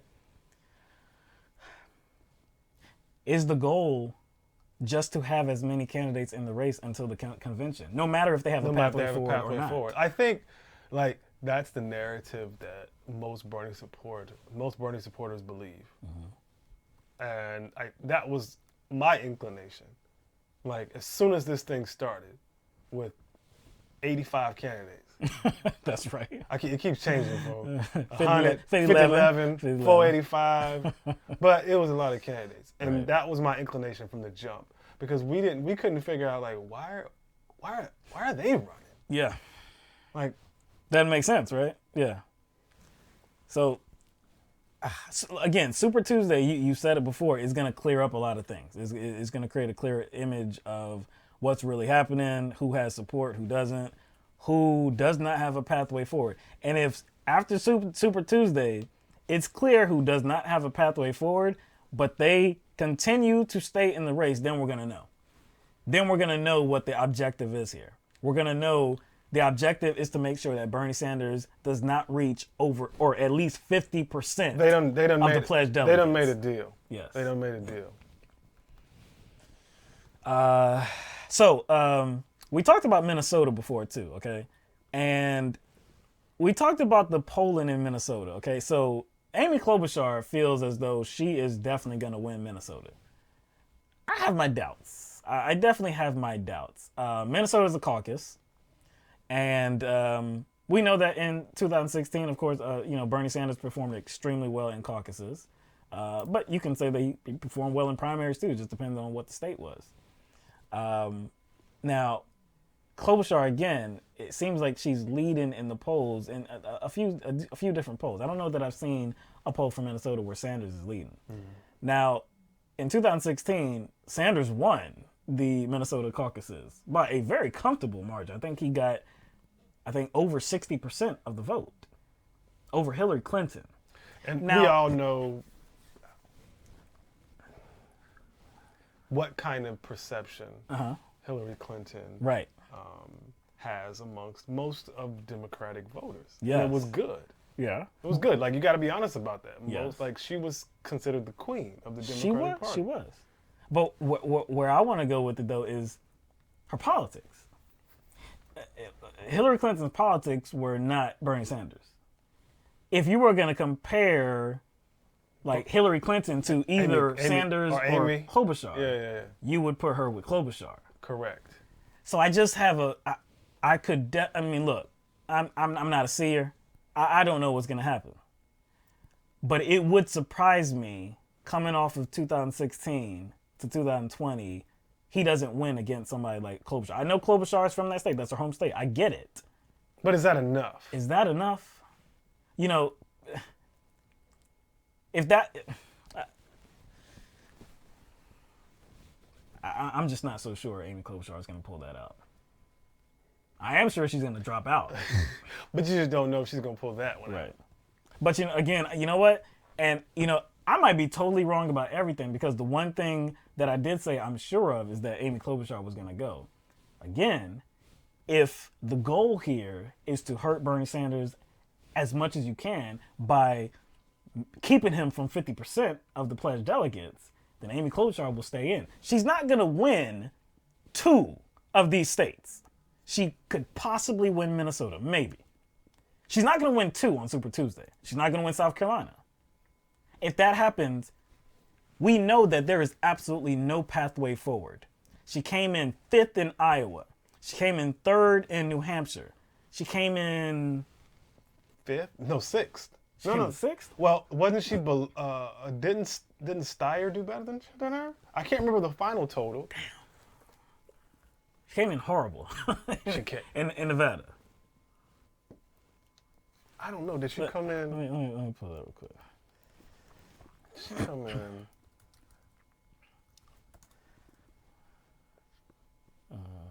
Let's see. We gotta get this thing right. All right, so she can't. Yeah, Steyer came in ahead of her. So yeah, so She came in sixth. So yeah, that's what I remember. So I didn't know whether I saw those final results after 100% have been reported, but yeah, sixth. She came in sixth. So we already know that this is true. South Carolina, she's gonna come in at least what? Same. No better than fourth. Same. She's gonna come in no better than fourth. That's her peak. Fourth is her peak. That's her peak. Like, do you think she's gonna perform better in South Carolina than she did in Nevada? Ooh. Damn. No. I think it's going to be sixth again. That's a very good point. So, no better than fourth, probably sixth. The Super Tuesday states she could possibly win her home state of Minnesota. All the other 13 states, there's no way she's going to win any of them. That candidate should drop out. There's no way that candidate should stay in the race. So if that candidate stays in, we know what's up. We know what's up. No, I agree. It doesn't make sense. It doesn't make sense from a strategic standpoint.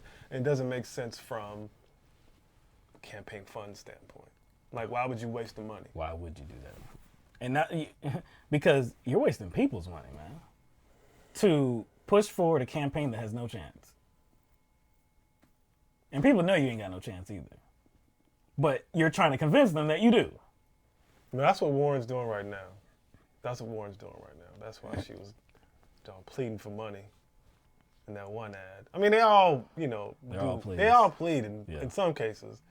But that one ad she did, it just looks so desperate. It looks so desperate. It does look desperate. So again, on Tuesday we're gonna have much to discuss. I don't know if there's any other debates that are scheduled at this point. Are there any debates that are actually scheduled? Before Saturday? No, not before Saturday, but after Super Tuesday. Are there any debates next week? I don't think so. At least they're not scheduled. I didn't see any. All right. Let me just see. I don't know if anybody has heard about that. Because then after Tuesday, there's going to be the second, Super Tuesday on March 10th. I forgot what states are going to be on that day. I don't see anything about a next Democratic debate. Obviously they're going to have another one, but I don't know exactly where that would be. Let me see. Houston. Let's see, is this new? No, that's old as hell. What about that top one? What, this one right here? Mm-hmm. Okay, let's see.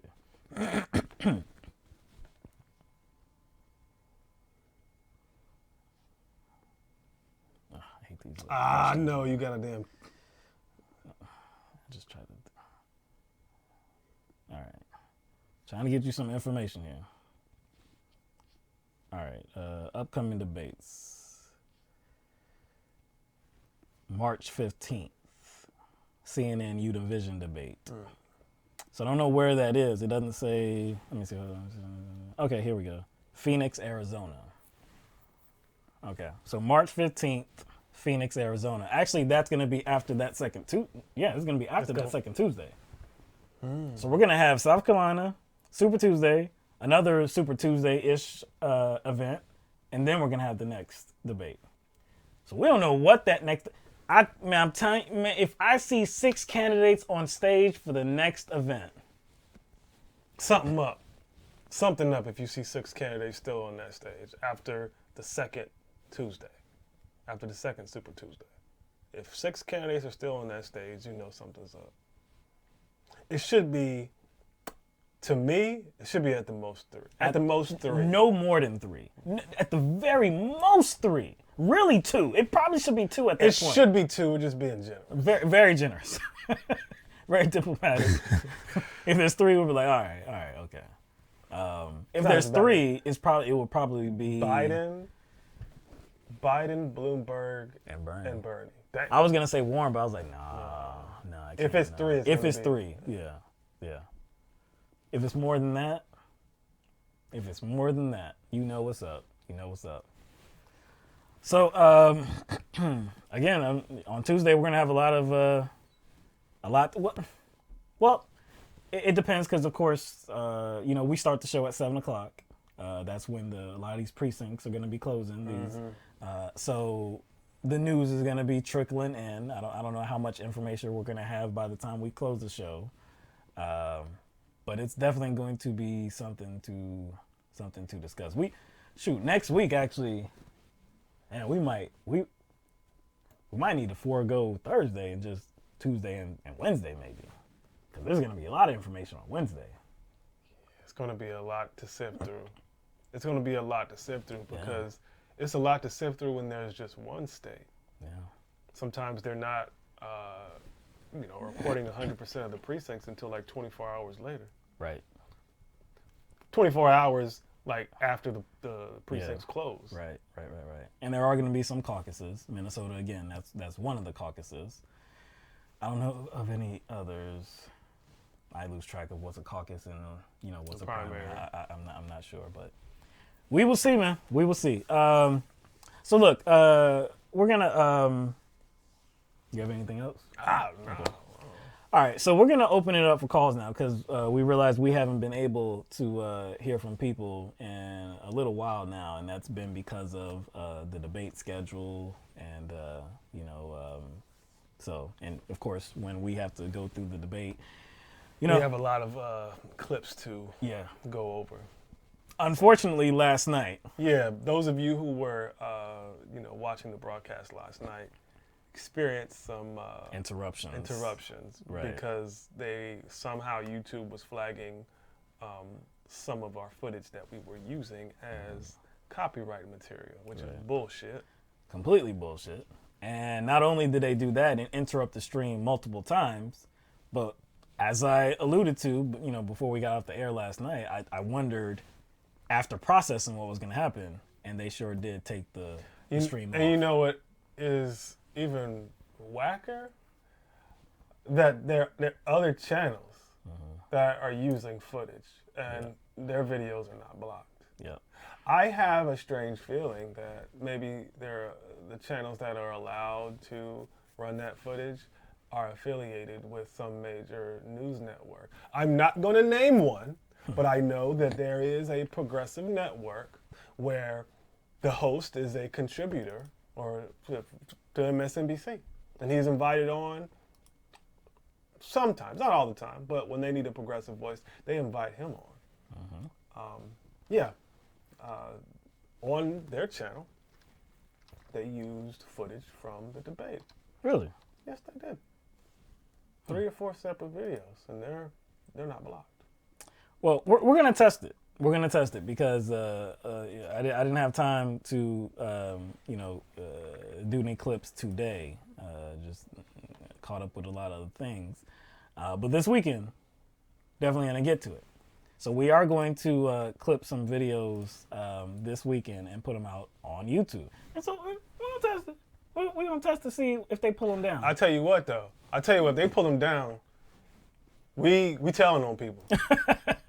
We throwing everybody under the bus. Yeah. I'm telling you. Yeah. Because, again, we're well within our rights to use that fair use doctrine. That means that we can use copyrighted material if we're providing some dialogue. Commentary that is related to the material. Yeah, and that's exactly what we're doing. So it's going to be a problem. I'm just saying, it's going to be a problem. It's going to be a problem. So anyway, we have the number up on the screen. It's 669-900-6833. If you would like to lend your voice to the program, we would be happy to get you on. We know that there's been a lot to discuss these past weeks, and maybe we didn't get to it all in these last couple weeks because, again, we've been talking about the debates and these elections and stuff like that. So maybe there's something else that we missed and that you would like to talk about. So, I mean, again, the floor is yours. Please call in and join the conversation. What else can we do to fill the time? Coronavirus, again. A lot of that is, of course, being talked about. Dow Jones. Dow Jones is a falling. Huge downturn. And Trump is he seems more concerned with the stock market than the coronavirus. He like surely is. Like I forgot what the tweet said. I'm gonna pull it up. You gonna pull here. the tweet up? Okay. Yeah, I'm gonna pull this tweet up. Like obviously, you know, it doesn't. People say the stock market itself doesn't affect 80% to 85% of the people, which is correct.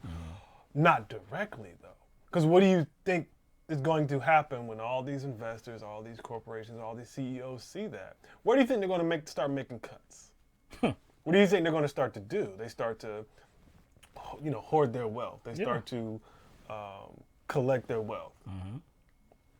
So Donald Trump, just a few days ago, on Twitter, he said the coronavirus is very much under control in the USA, something that scientists are not saying whatsoever. They're saying that it could very well become a pandemic. So anyway, he continues, we are in contact with everyone and all relevant countries. CDC and World Health have been working hard and very smart. Stock market starting to look very good to me. What, like, why would you include that? What he's trying to do is his dumbass thinks that he can like fool all these investors. He can just fool them with a tweet. Stock market looks good. Yeah, it looks good. It looks good. Like don't do anything like rash. Yeah. Like that's what he's trying to do. I was like, wow, dude, like you're more concerned with the stock market, bro. Like that's crazy. Now that's a good thing in regard to this coronavirus. It's a good thing that Congress overrode him in regard to slashing the CDC budget because he wanted to do it. Like he's lucky that Congress overrode his ass because they didn't end up slashing the budget. What they did was they're kind of dismantling some of the, funding from studies related to viruses and stuff, like universities. Now that's what they're doing as far as like grants, like those organizations and institutions, universities who are giving grants to study, infectious diseases. They're pulling grants for that. So that is a problem. So. All right. We have a caller. So we would love to get this caller on to share his thoughts. Let's make sure that you can hear them. Okay. All right. So we have a caller 617. You are on the air live with LTMB. Ben. Nope. I don't think they can hear him.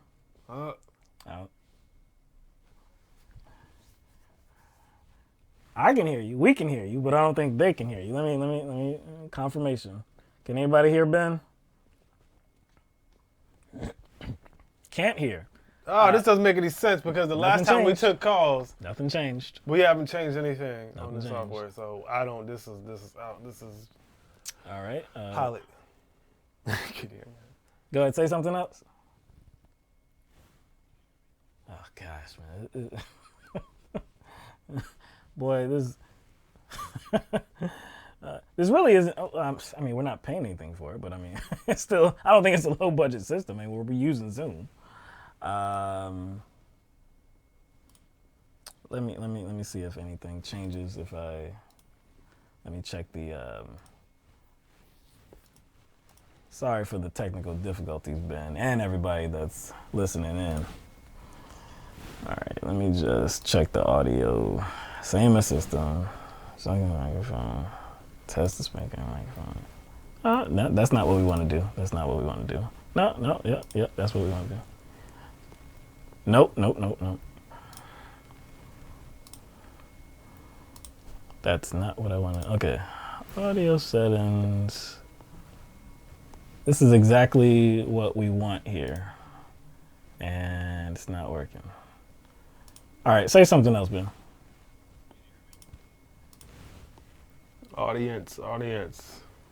Can you hear them? Go ahead, say something. All right, so we're going to have to do this another way. As like we did before. I don't know. Hear me though? Stream offline. Yeah, it looked like it came back up. Yeah. It's green again. All right, it's coming back There you up. go. Trying to take us out again. Can you hear me? Yeah, we can hear you now. All right, so Everybody, can you hear Ben? Testing, testing. Hello. All right, we're waiting for confirmation.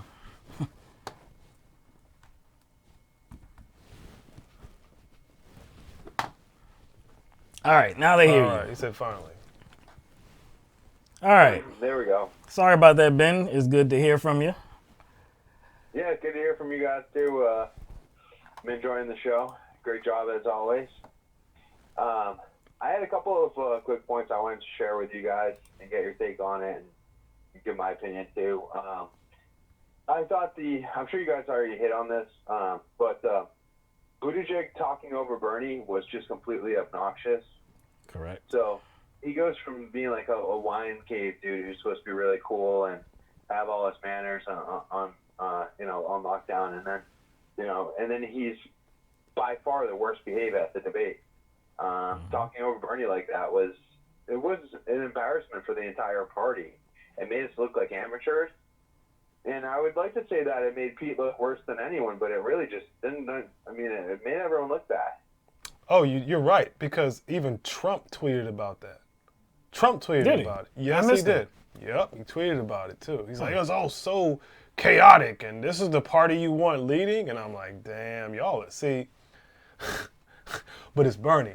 It's Bernie, though, right? Yeah, well, Bernie's the that's worst. the reality. I think we all knew that. We all said it.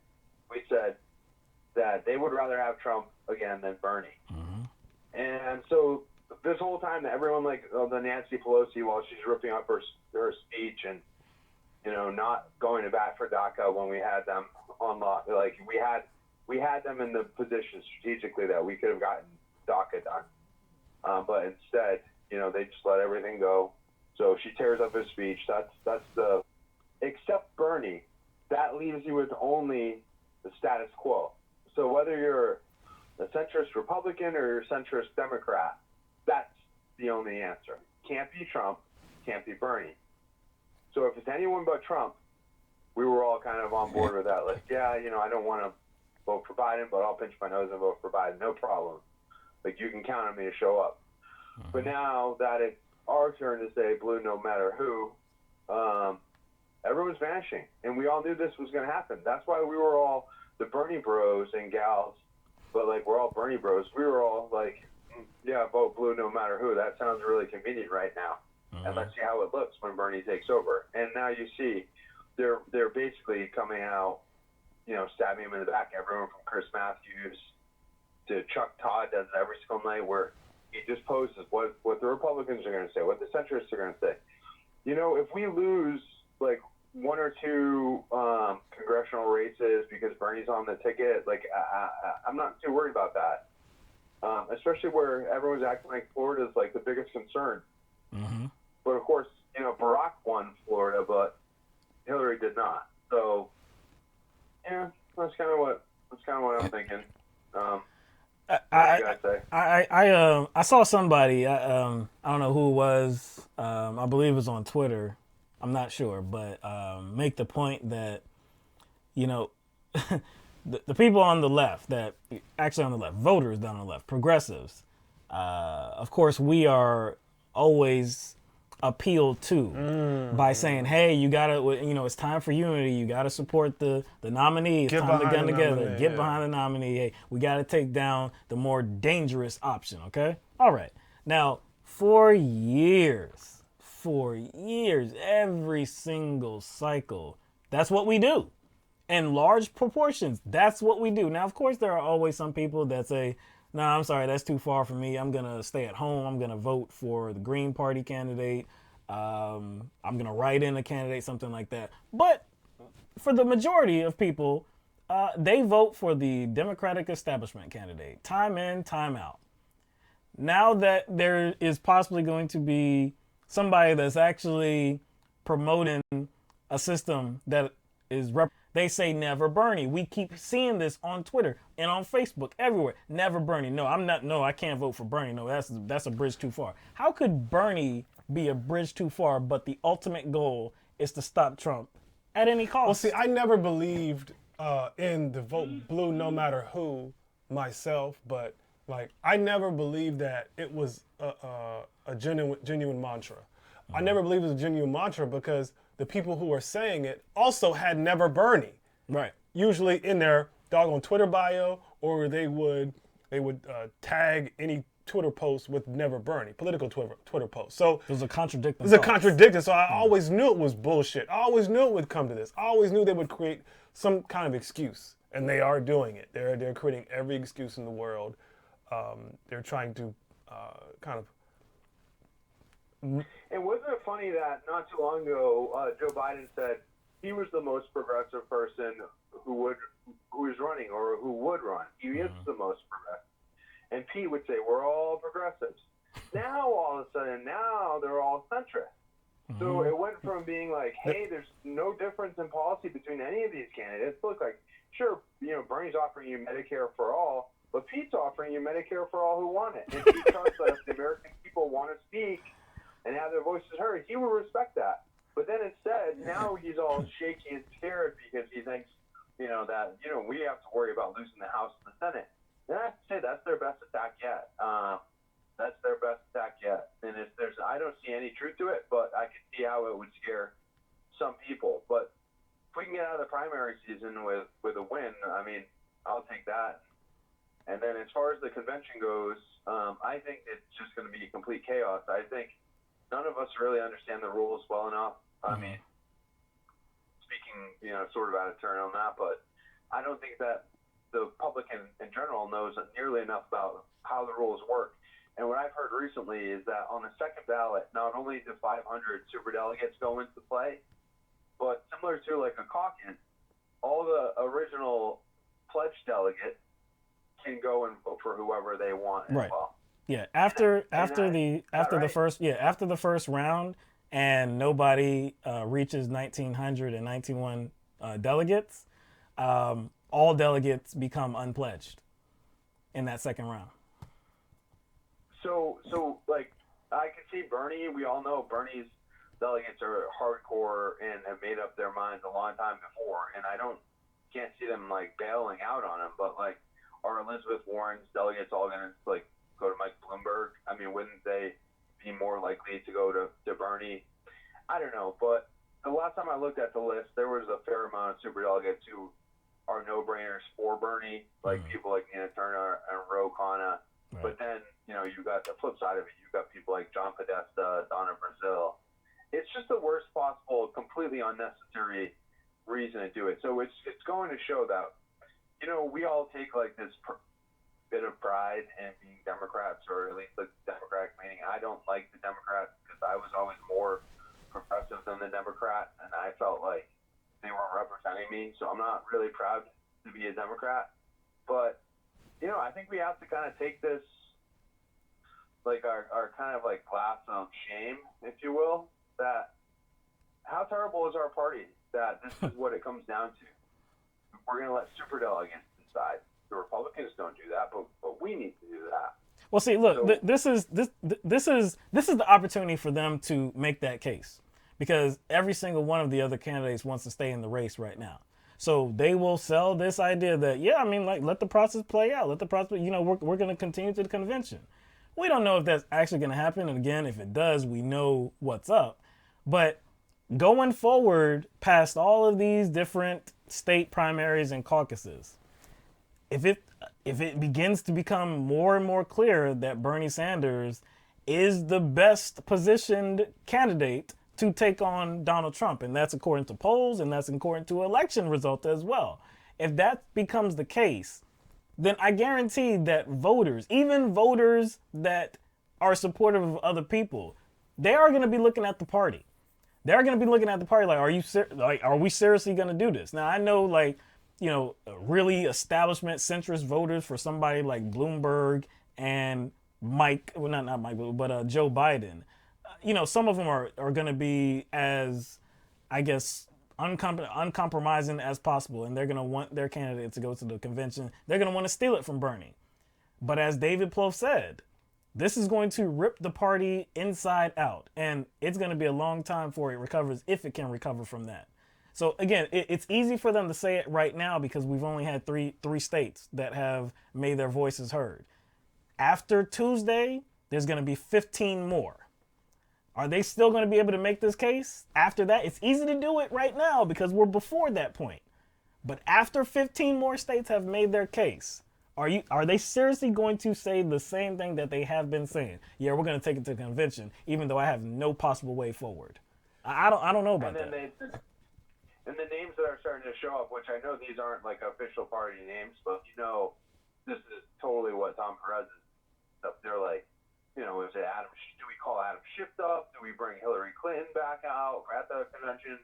Right. Do we give it to DePaul Patrick? Like, I mean, some of those names I didn't see it on like CNN or anything like DePaul Patrick, but of course they're thinking of everything that they possibly can. So at the end of this, it's like, we could either end up with 4 more years of Trump because of how the Democrats are going to handle it, and then I think rightfully so. Like, how could any self-respecting person, if they steal the nomination from Bernie, how could any self-respecting person go and vote for the Democrat after that? Like, but then you look at it like, well, even Bloomberg, like when you look at, getting things approved by the party, he would be somewhat beholden to the corporate Democratic Party that we have, which is slightly better than the corporate Republican Party. But like, how are we supposed to do it? We're just supposed to keep taking it, and never break, and always just be in this continuous cycle. So it's been brutal. It's been brutal. It's going to keep being brutal. I can't wait. That was a good debate for South Carolina in terms of getting it done and over with. I think Bernie came in the front runner and left the front runner, so that's a good thing. And you guys heard about that? That was in South Carolina, right? That was in was that Charleston? What? Yeah, the debate. North Charleston, something. Yeah. That's right up the road from you guys, right? Yeah, about hour and a half, something like that. Yeah. An hour and 20 minutes. Yeah. I heard about that. Those tickets, $1,700 to $3,200 to get in that place. Yeah, we weren't there. We weren't there. Fit over, I think, 3,000 people in that place. What's the name of that place that they had it at? See, Ben trying to be funny. Dude, what's the name of that place? Correctly pronounced, it is the Gaillard Center. Now, you know what? If people said Gaillard, because the L-A-R-D, if they said Gaillard, I'd be like, I understand it's Gaillard, but okay. But to just completely ignore that A and say Gaillard, see, I'm offended. I've been offended for many years. That's your name, isn't it? See, all right. See, so Ben's trying to be funny. But like you were talking about the convention and the DNC possibly trying to like throw some wild card in late to push somebody over Bernie. Like, if people were dissatisfied, disenchanted, and just disgusted with the DNC in 2016 and the stuff that they pulled on Bernie, this will be worse. This will be worse. What do they think is going to happen this time? Yeah. Because for all their accusations of, hey, well, this is what Bernie was trying to do in 2016. Did he do it? Did he actually? Well, can you even say that there was an actual effort for Bernie to like steal superdelegates? No, you can't say that because Bernie Sanders, you remember the roll call saying that he wanted his delegates to be applied to Hillary Clinton. There was no battle. There was no nothing. So, but if there's an actual battle this time, if superdelegates actually like completely overtake the will of the voters, like when you were talking about your example of the NCAA, I was thinking about like the NFL with the AFC, NFC, Super Bowl, the two teams come to the Super Bowl, but the AFC's like, this team is not the strongest. We're going to supplant that team with the number 1 seed, even though they got beat.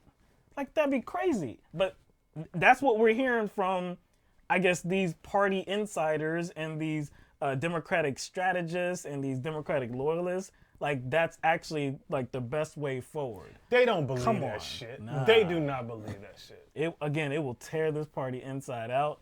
I mean, do it at your own, do it at your own peril. Because I would be loud and proud to say, fuck y'all. Yeah. Like, straight up, I was like, I'm going to write somebody in. Yeah. I'll write somebody in. True. Because there's no way you can stand for that. At at the end of the day, we'll be the ones who pay the price for it, and they'll be the ones who benefit. The party elites will benefit because they've enjoyed being in this submissive position where they're just down in there. They're down getting like kicked by like the little man. They're over there getting like they're curled up, balled up in the fetal position. Like the rest of us are trying to like fight back and fight for our lives, and they're just over there like, yeah, man, there wasn't anything I could do. I was trying to get up. I tried to get back up and fight back, but I had to stay down. Told me to stay down. So like that's what Chuck Schumer's the weakest. Nancy Pelosi's the fake persistent. She's the fake resistant. And that's what we have. So that's what they want us to have. It's a lot more beneficial for them to be in that position because that's where they're comfortable. They're comfortable being, losers who complain about everything, don't ever do anything because, as we all know, it's all controlled by the same corporate donors. So look, right now, Bloomberg, who pay both sides.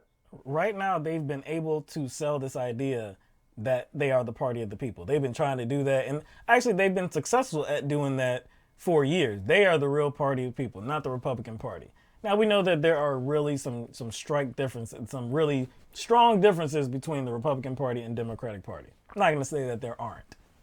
But if they actually do this, if they actually allow superdelegates to just overshadow the will of the people and essentially steal the nomination from Sanders, if it gets to that, they will forever, they will never, ever, ever again be able to be considered the party of the people. They will always be the party of the elites. If they do something like that, see, never will they be. 2016, they just kind of like kneecapped Bernie. Yeah, they kneecapped Bernie so he, couldn't reach a certain delegate amount. So, I mean, he really had no legitimate, legitimate argument. Right. This time. Yeah, this would be completely different. This would be completely different. Like I said, just much, much worse. And like, what do they think the result would be? Like, and last time, Hillary actually got more votes. Yeah, she got more votes. She got more pledged delegates. So, I'm saying in the general. Yeah, that's what. Yeah, me too. Okay, yeah. Oh, you talking about in the general? In the general. Okay, so yeah, general. Hillary still lost. People were disgruntled, even though Hillary lost. But there was just enough polarity to take it away from her because it was supposed to be hers. Imagine if they actually did that, steal it from Bernie, and then the Democratic nominee lost. Not because Bernie Sanders supported. Well, there would be more Bernie Sanders supporters. I think there would be more. A lot of defectors this time. Because see, last time it was like, okay, she won. We'll get behind her. Trump's bad. Right. All right. But this time, this is like, hold up a second. You want us. You want our loyalty. Yeah. You want us to back some AstroTurf candidate? Right.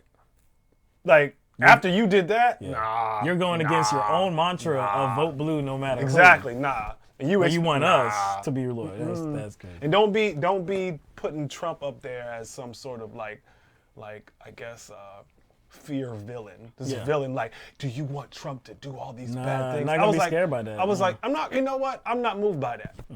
Because what's going to go on if a centrist wins? Yep. So what you're saying is, I have to be cool with increased drone strikes. I have to be cool with civilian deaths.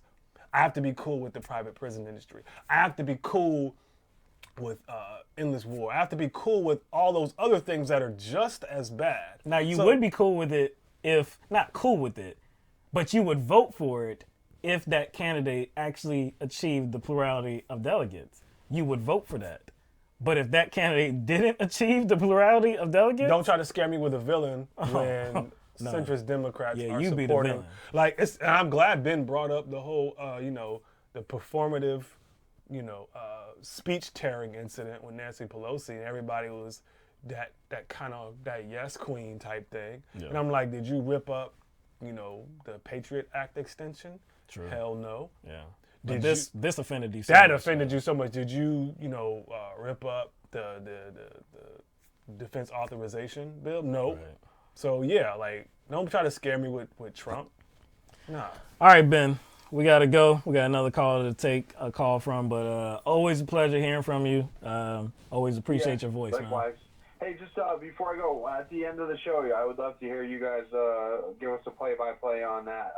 Nina Turner commenting on your tweet. That was what's up, and would love to hear the play-by-play on how that went down at the end of the show. All right.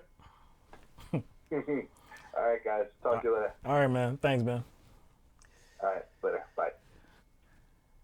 All right, so we're going to get to the next caller. 646, you're on the air live with LTMB. Hey, can you guys hear me? We can get you. Yeah, we got you. man. It sounds like a new voice, man. Cool. Awesome. All right, thanks. My name's Sam. I love your show. I love all the new news and all the alternative news shows like your guys' show, like Secular Talk and the Young Turks and all that. That's pretty much been my source of news since like the last 4 years. You know, a little bit of background about myself. The previous caller talked about, one of my favorite senators, Schmuck Schumer. I'm from New York, born and raised. I don't know if you can tell from my accent. Just a little bit. Just a little bit. Yeah, I can tell. Yeah. And a little bit of background about myself. So prior to 2015, I knew almost nothing about politics other than Democrats good, Republicans bad. I'm Middle Eastern. My background's Middle Eastern. But at the end of the day, they want to bomb us all anyway. So that was the extent of my knowledge of politics. Right. And then this guy by the name of Bernard Sanders comes on stage, One day I'm browsing Facebook, and I see this ad, and it's like something out of a movie. And it's literally, I don't remember the entire ad, but I remember the last line was something along the lines of better to show up than give up, And that lit a fire under me. So I started looking him up, and I was like, who is this guy? What's he all about? Start going through old C-SPAN videos, and you know how YouTube works. The more you look something up, the more it feeds you similar content. Right. Correct. So I start learning, and I start seeing all this information, and I start seeing all these like independent documentaries, like We're Not Broke, and some of them Money, Power, and the Great American Divide, all this stuff that basically explains in a nutshell. Like I'm an engineer and a construction manager, so I can absorb information pretty quickly.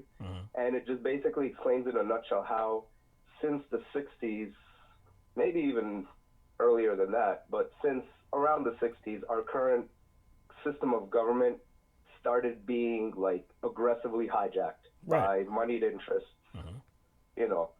which are almost always rich, old, straight Catholic white men. That seems to be the hierarchy. That seems to be the way things are.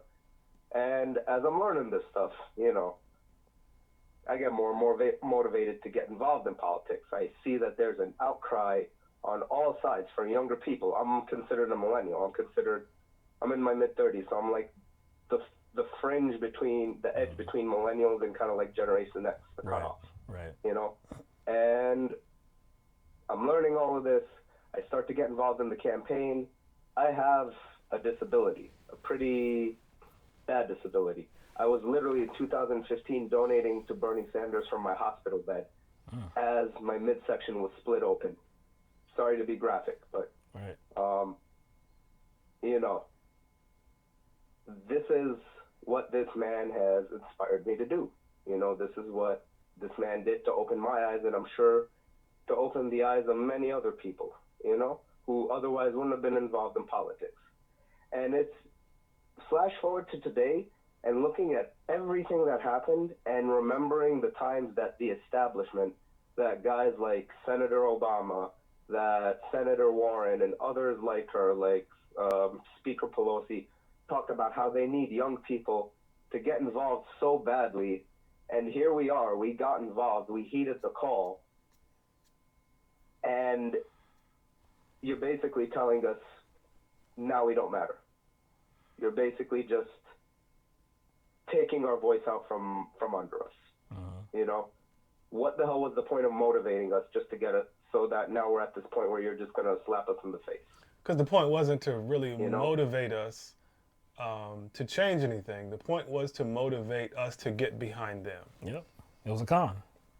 It was a con. Exactly. It was a controlled, I mean, it was kind of like gaslighting in a way. You know, I don't know if gaslighting is the right word, but kind of like trying to create this reality that we matter somehow when we don't.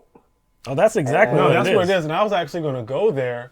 I didn't know you were going to go there. I was actually going to go there because as you were talking about, you know, this older generation that is in control of the Democratic Party and politics in general, trying to encourage young people to get involved. But when we do, like, they kind of like actually shun like progressivism. And the first thing I thought of was all like the social media posts I saw with boomers, like playing like they're victims. So it is gaslighting. Like there's all these centrists who are upset that they're not being validated by younger voters, that they're not being validated by progressives. They feel like, man, I was just one Twitter post, this junk got like 10,000 likes, 5,000 retweets. It was ridiculous. And it was just all these people bellyaching about all these moderates, voters, just regular people bellyaching about, you know, I guess being typecast in a certain way.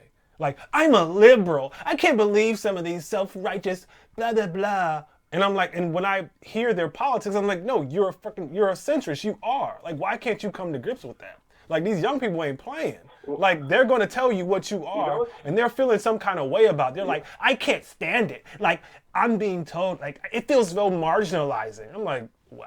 Like, nah. Like, stop gaslighting. Like, y'all are the ones who are the gatekeepers and holding this thing up. 100%. You know, it's so funny. The same people who talk smack about being realist and practical and getting things done, and then again, like Joe Biden turns around and says, "Oh, we're the greatest country in the world. We can get anything done." Apparently, we can't get Medicare for all done. Apparently, we can't stop bombing countries for no. I don't know what your language, in terms of explicit language, what I could say or can't say. Let it fly, this isn't man. like CNN, I know. Let it fly, man. Let it fly. Stop bombing countries for no reason, sending people to die for no reason, or death is, you know, my dad was in the military in a Middle Eastern country that was attacked by Israel. And let's put it this way. I wanted to join the Air Force at one point when I was younger. And he very quickly educated me about the reality of what it's like to be on the whooping end of a, you know what kind of whooping, Right. when you're not on the winning team, you know? Like, one of the movies that forever just changed my mind on the military and all that, and like I said, I was an engineer. I am an engineer. I could have very easily been in officer candidate school and all that stuff. I wanted to be like Tom Cruise and Top Gun and all that. I knew that's what he was going to say. I knew that's a movie he was going to mention. Go ahead, man. Who else talks about OCS, honestly? You know, except flyboys or people who want to be flyboys.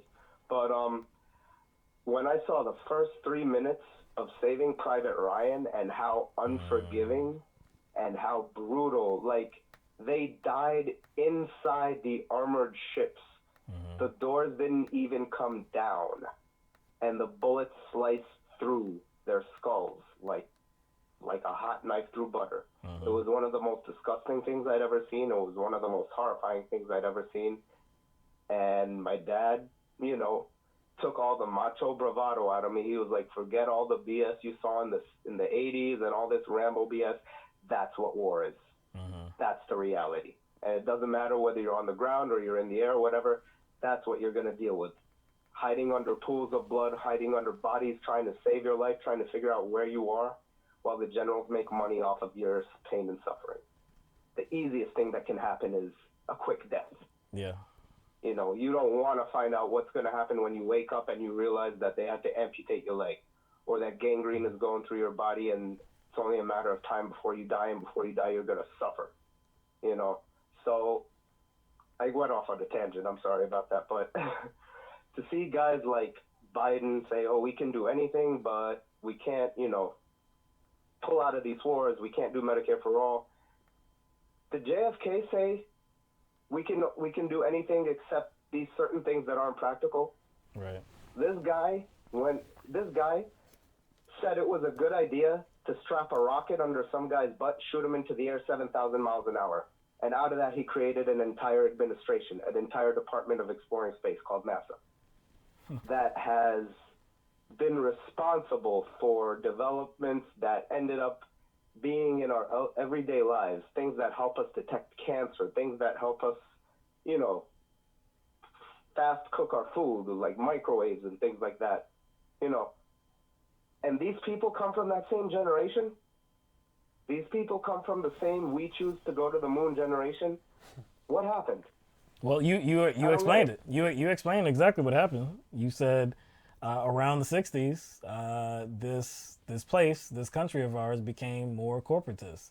It did become more of a corporatocracy, and we see that not only in our politics, relegated to the money in politics and the lobby and all of that, but the transfer of wealth. Right. I remember under Obama, and Obama again, like you were talking about, we were talking about the con that is being played on us. Obama campaigned on hope, progress, change, and nothing really ended up changing whatsoever. Who did he campaign for? What? Who did Obama campaign for? You mean Bernie? Yeah. Oh, Bernie campaigned for. Yeah. No, yeah. Well, he came from. He campaigned for Bernie. He campaigned for Bernie. Yeah, he did. He campaigned for Senator Bernie. Yeah, he did. Then he campaigned for President-elect Clinton, which was hilarious because I very distinctly remember my favorite Obama quote of all time from 2008, I believe, and I quote exactly, Hillary Clinton, she'll say anything and change nothing. Mm-hmm. That was an Obama quote. He went on stage and said that in a debate. And there's recorded clips of that. Hillary Clinton, she'll say anything and change nothing. But I remember under Obama, they were talking about, they were freaking out about him, the transfer of wealth, him wanting to, give wealth back to the poor, to the middle class, this and that. There was this big fear about it. And even then, I mean, of course, Obama wasn't really going to get that done. People believed that he was. I believed it for a second. But there was this big fear about it. Never got done. And even then, people were failing to realize that there had already been a redistribution of wealth that just went up to the top. Now, there was some conversation about that. There's even more conversation about that now, but we still have the Democratic Party freaking out about that because, of course, Bernie Sanders is the one that actually wants to turn things around. It's just that Bernie Sanders is far too, you can call it progressive. I mean, you can call it whatever you want, but he actually wants to represent people. He wants to turn it around so that people, their standard of living is raised. And I mean, I understand how you could get inspired by him and how others could get inspired by him. Many like you that have never really been interested in politics. And then when you hear him speak, it's like, oh my gosh, he's really educating me about what's really going on, this and that. I didn't really know too much about him in 2015. I had seen him a few times. Of course, he's from Vermont. I mean, I'm not seeing him a lot, And then even back then too, we were involved to the aspect like we knew what was going on, but not everything. We didn't have like in-depth knowledge.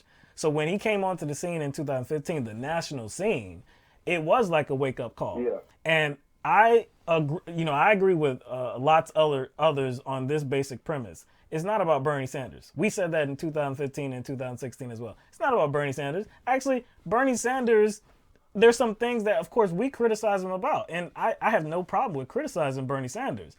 But what he wants to do is a step in the absolute right direction. If we ever want to get to the place where we do advocate for people on a very basic level, on a necessary level, we have to take that step at some point. So we have to take the step towards Bernie Sanders if we actually ever want to get there. But there is a resistance. Well, that brings me to the point that I actually originally called in about when I heard you guys talking about, the whole super-delegate process and all this, for lack of a better way to call it, it's borderline short of outright election fraud. Mm-hmm. It's about 2 steps away from literally, sorry, my voice is like cracking up a little. It's about 2 steps away from literally hacking the machine and changing the votes. To see all that, when I was here in New York City for the primary and we saw the voter rolls purged, he had over 50,000 people show up to his rally, and it was in Brooklyn, I think. To put that into, and these were numbers from the NYPD. To put that into context, that's about how big the entire NYPD is. That's about how big our forces were in the Korean War. Wow. That's how many people showed up to that rally. And then somehow he lost New York City. You know, and that was just a moment of rage for me, you know, especially since he's from Brooklyn. You know, I grew up in Brooklyn and in Queens. Like half my life in Brooklyn, half my life in Queens. I'm 20 minutes away from where Nas grew up, you know. And to just see that was just such an enraging moment. And that was when I discovered, while I was working, you know, working on canvassing and phone banking and all that, I discovered there was so much more of a tapestry to our political parties in this country. I discovered the socialist alternative. I discovered the Green Party. I heard about Jill Stein. I heard about, I don't know who, the guy's name is Howie Hawkins, right, who's running for the Green Party New York ticket this time, who actually ran for New York also. Right. I heard about Robin Laverne Wilkinson, I think that's her name, who is another Green Party person trying to break into the system. And I was just like, you know, as I read up on these people, I realized I'm actually more aligned with the Green Party. And that's when all the shaming and all the, oh, you're helping the Republicans win and da-da-da and all that stuff happened. People started shaming me. People started saying, what, are you crazy or voting for a loon? And I said, no, I'm voting for somebody whose policies align even closer to my beliefs than Bernie's do. You know? And flash forward to today to see all this stuff happening with the party where they're basically saying, you, the people, don't matter. We're going to pull the vote out from under you. Okay, well, then you basically just proved the Green Party right. When Jill Stein tried to tell us, you can't reform a rotting party from within. You can't do it. You have to break away and form your own party to take on that. And for a split second, we saw Jill Stein's donations skyrocket overnight. That's true. It was a split second. It didn't hold on. Right. But for a second, we thought she was going to pull a Bernie Sanders. You know, I think if the Democratic Party really does go through this brokered convention and all this stuff, which it looks like they intend to, it would be political suicide for them unless they really want to expunge the party of anyone who isn't upper class, wealthy, and elite, white, et cetera, and so on, who doesn't fit their demographic. And if that's what they want, there's another party waiting for us. There's two parties waiting for us, at least, the Socialist Alternative and the Green Party. It was amazing seeing these people campaign with or work with us side by side in the streets. They had nothing to do with the Bernie campaign, and they were pushing to get Bernie elected. They were holding meetings. They were holding organizing rallies. They do their own thing. They had been working for decades, you know, and they saw the opportunity with Bernie to get somebody in who, you know, represents their ideals closer. So it's just, talk about a unifying candidate. You're literally getting multiple parties to work across boundaries with each other to get this guy in. Well, look, you can't possibly be more unifying than that. Sam, we got to go because we're going to take another call, but I want to say that it's been a pleasure hearing you speak and just give us your experience and how you got to this point, and you know, just a snapshot really of your thinking that is shared by so many, and you including that point about Jill Stein, and we talked about that too, about that, you know, you can't save a party, you know, this type of party that's rotted from the inside out. You can't save that party.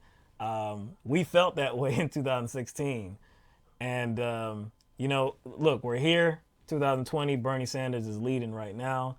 We will see what happens. You know, we will see what happens. You know, I can't say anything more than that. We will see what happens. They're doing a good job of it.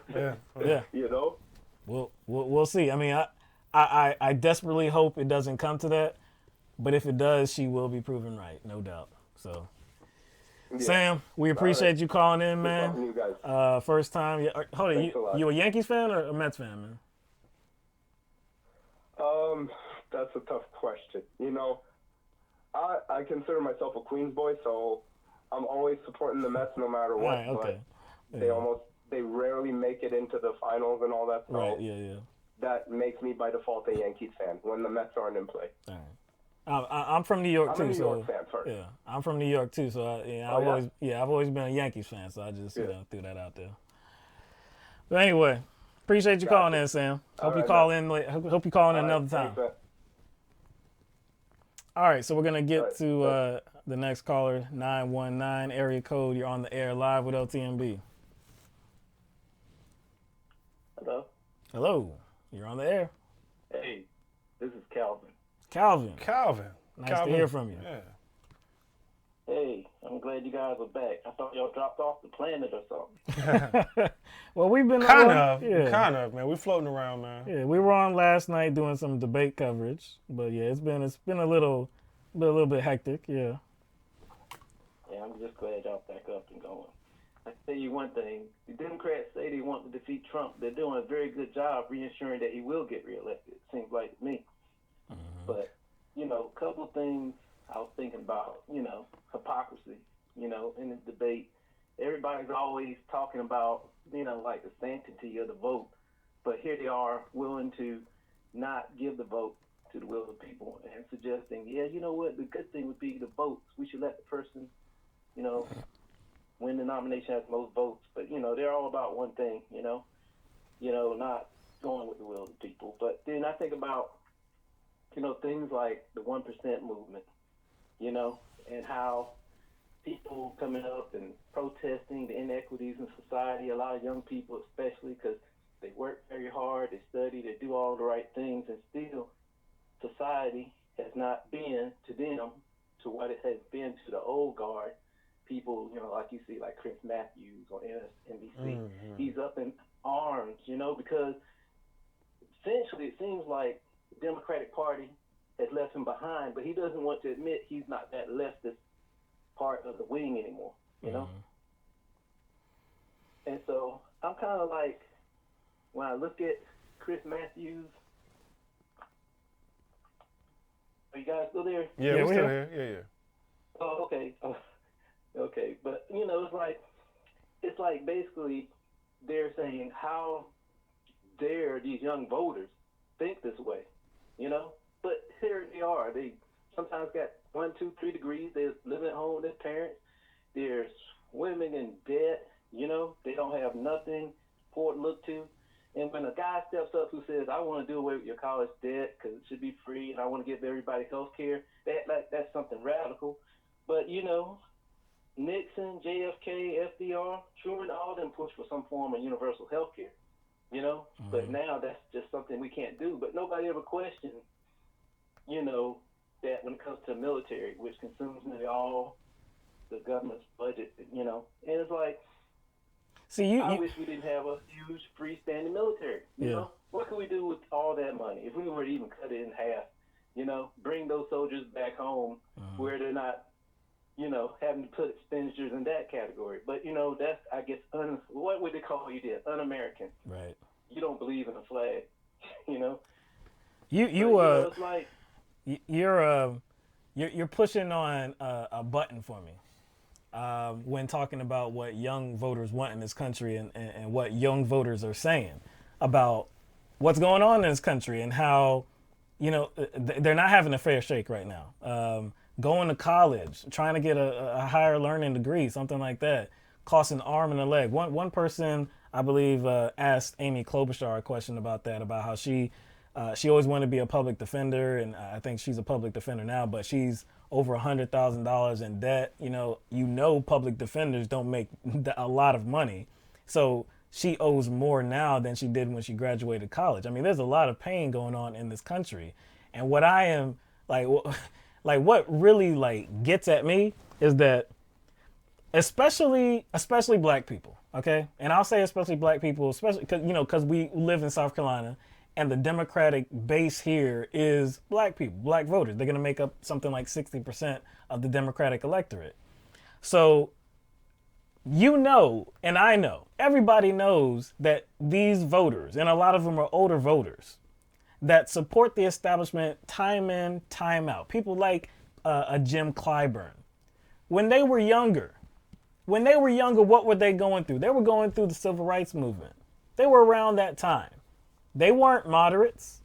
They were supportive of somebody like Martin Luther King Jr. or Malcolm X. Many people around that time and around that movement. They wanted things to get better radically, dramatically, now, not in some time, not incrementally. We need change now. We need to be treated like human beings. We need to be treated like civilians. It doesn't matter what kind of skin color we have. We need our human rights. We need our civil rights. So we need progress. We're going to push for progressivism. There's no time like right now. We're gonna go through protests, and we're gonna go through boycotts, all of this, sit-ins, all of this stuff, right?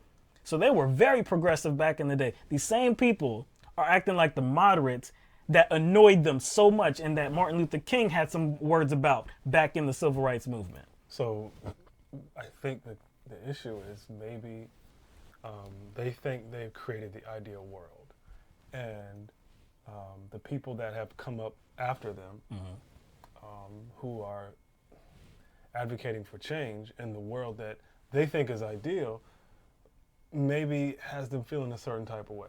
You know what I'm saying? Comfortable. They're comfortable, some of them, and it's not just a sense of comfort, but it's a sense of pride in the world that they help create. But they think it's ideal. So anybody asking or requesting or demanding that this world change, they take it as an insult or something. And I think that's probably part of it. They don't want to realize that the world we live in now, the world that we help create, yes, it has progressed, but it has progressed in bad ways too. And like you mentioned, like people having a hard time surviving, paying for school, it's simple. Wages have not kept up with the cost of living. It's not that complicated, and it's easy to see. So obviously something has to change, and there's a lot of moderates who don't even want to take that step. So of course, when young people and or people who recognize that this world tends to push a lot of people down and hold a lot of people down, of course they're going to be, I guess, they're not going to like that particular type of politics. They're not going to like it because they almost feel like they're to blame for it. They almost feel like they're to blame for it. So like they helped getting the society to this point to where things are better. So I guess if we're saying that no, I mean, yeah, it's not like we're saying that no, things aren't better whatsoever. Like you acknowledge, things are dramatically better than they were 50 years ago. But we understand that. But like you said, things have changed for the worse in other areas. Can we address those things as well? Can we have a movement, a progressive movement, to change those things that are putting people in pain right now? Well, naturally, when a society progresses, like new issues come about. Of course. So even when certain things may get better, some of the new problems that arise based on how society moves forward don't get addressed. And those problems are because there's always a resistance, there's always corporate interest. There's always greed. So yeah, things have gotten better in some ways, but you know these people are innovative, right? They want to keep their wealth. They want to keep their status. So, okay, you may have made some amends here. You may have, improved society in this way, but got you over here. I got you. Well, you're not going to do anything over here, at least not for a while. And we know that there are going to be several people aren't even being paid to do it, but they're going to be doing the work for the elites. They're going to be defending the elites. And it's so crazy that the ones right now are defending the elites were the ones that were pushing against them years ago. That's absolutely insane. Now, one thing I was thinking about what you just said, I was just thinking about, safety and fear and all that stuff. And people, a lot of older people, they're, easily taken to that fear angle. And it's like the guy was saying, Democrats good, Republicans bad. And they're always told you got to vote blue no matter what or whatever, you know. But the youth voter, that fear mongering a lot of times doesn't stick to them as easily as the older people. Because the older people are like, I'm here, I'm safe, I want to keep what I got, and I don't want to go back, you know. And then you got a lot of younger people who are making it. They're like, oh, I came from there. I'm not worrying about that no more. Right. You know? Yeah, man. Look, we got a lot of problems. It would just be nice for there to be some honesty about them, and there to be some honesty about how to actually address those problems. It's not like they just came to be just a few years ago. Like it just happened. No, it's been a long track record of this effort to hurt people. There's been an effort to hurt people for so long. And what I see from Bernie Sanders is there's an effort to try to turn things back in a direction that will help people, that will raise the standard of living. Look, at the end of the day, that's what somebody that's human and somebody that's empathetic, that's what they want to do. Even if they don't know the other person that they're helping, they know that that person is a human being. They know that humans all across this country are in pain. They want to do something about it. Can we just do that? Can we just be honest about our problems and work towards trying to fix it? That's it. Well, the resistance is trying to be honest about what they think is the problem, and they think the problem is Donald Trump and his cronies, and that's it. That's the only Well, that's problem. what gets me is that the problems that we're talking about have existed long before Donald Trump. Right. Yeah, we can Absolutely. Yeah, we can talk about the specifics, like all day. Yeah, there are specific issues with Trump that only pertain to Trump and his administration and his life. I think that's undeniable. But to act as if like things would just be all hunky-dory. If you just get him out of office and put anything in there, you put blank in there and everything's nice and fine now. Nah, we got to put the right person in there. Yeah, that's so true. You know, but people, they don't stop and look at the total picture of someone because a lot of people aren't digging into the lives and the political records of people. They just say, hey, if that's the guy on the ticket, I'm gonna put my mark right beside him. That's about it, you know? Yeah. It's like low information voters are probably the most dangerous thing that we have. But what can you do when people are more stressed out over other things in the course of their life, or either they consider themselves to be a strong, good Democrat, you know? And I'm glad you brought that up. We only got about a minute and 30 seconds right now, but I just want to point out quickly, you pointed out people that aren't really like engaged in the system. They don't really know what's going on. That's why the media is not being honest about Bernie Sanders and his chances and him bringing the party down, bringing the ticket down. There's a lot of people that just know, just like Sam said, before 2015, but before knowing about Bernie Sanders, all he knew was that Democrats good, Republicans bad, and some other stuff he said about wanting to bomb the Middle East. Okay, but people know that the Democratic Party, that's what I'm going to vote for. Is it going to change because Bernie Sanders is on top of the ticket? That ain't going to change. So they're not being honest about Bernie Sanders actually dragging down the ticket. That's not going to happen. I agree. But it's been good. I enjoyed talking to you guys, and maybe we can talk again. Yeah, man. Y'all have a good one. All right, you too, man. Have a good weekend. All right. All right, man. I have to say I thoroughly enjoyed our callers tonight. We definitely appreciate Ben, Sam, and Calvin for calling in tonight. Again, we haven't had a lot of time to take these callers, so again, thank you very much for lending your voices to this show. Let's get to some super chat because there's been a couple people that have contributed to the show. Gaillard Randon, very familiar name. Haven't heard Gaillard Randon's voice. I mean, sometimes I throw it out there, see if Gaillard's gonna call or something. No. But we appreciate you, Gaillard. We appreciate you being there and always supporting us. And Ben out front, one of our callers. Are you aware of Chuck Rocha, his role in Not Me, Us? I can't say that I am. No, I can't say that I am. I saw in the chat you think somebody mentioned him or you mentioned him, but I can't say that I'm familiar with him. Just to Ben talked about Nina Turner. She responded to one of our tweets, and that was just because we had retweeted her, because it was about I can't even remember. It was about the going after Sanders on. I think it was about the whole Cuba thing, and just replied with a simple, we know that's gonna surface at the debate, and she responded. So it's kind of exciting, like I said. I love me some Nina, dog. Oh, no doubt. Dog, I love me. And we didn't mention it, but the guy that asked the question of Elizabeth Warren, the question about the superdelegates, that was very entertaining for him to say hello somebody in his question. That was very entertaining. Yeah, he was funny, man. He was throwing out some things. Like, you going to know who's asking you. Like, she already knew it was a Sanders supporter. Yeah. But he was going to, like wear that on his sleeve. Oh, yeah. Hello somebody. Like, who you're bringing up when you say hello somebody. Everybody knows that at this point.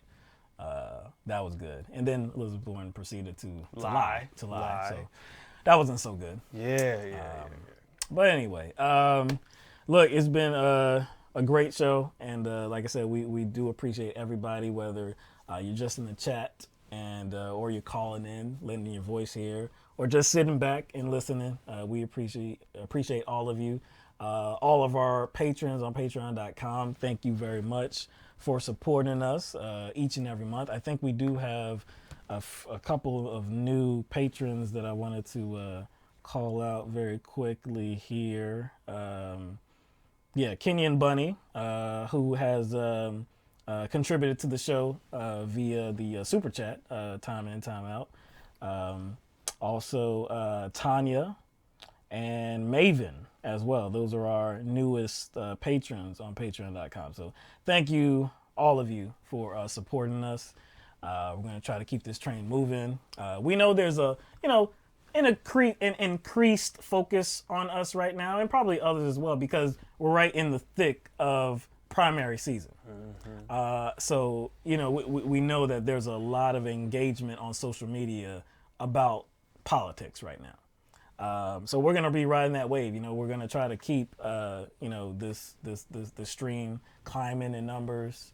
Like I said, we said at the beginning, we're going to be clipping the show from yesterday, the debate, the analysis of the debate show, and see if CBS is going to try to yank it off of YouTube. We'll see about that. But we'll also be clipping this show as well and try to get as much content out as possible and easily digestible clips. Other than that, once again, Saturday is the South Carolina primary. It's going to be a big one. It's going to tell us something one way or another.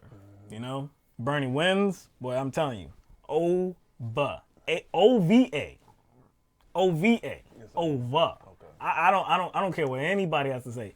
If Bernie Sanders, if he only wins by a percentage point. Yeah, I think it doesn't matter how much he wins by, especially seeing as Biden has been championing his firewall. Yeah. Now, if Biden wins by only like a percentage point, that's not good. That's not good for Biden, because that shows how strong Bernie Sanders is, especially in a southern state, the first in the South.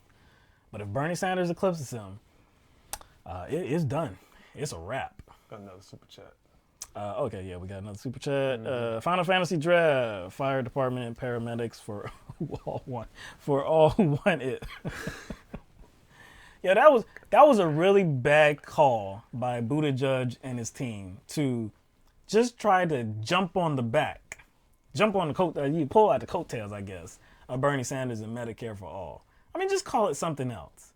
I mean, what did Beto O'Rourke call his? It was like Medicare.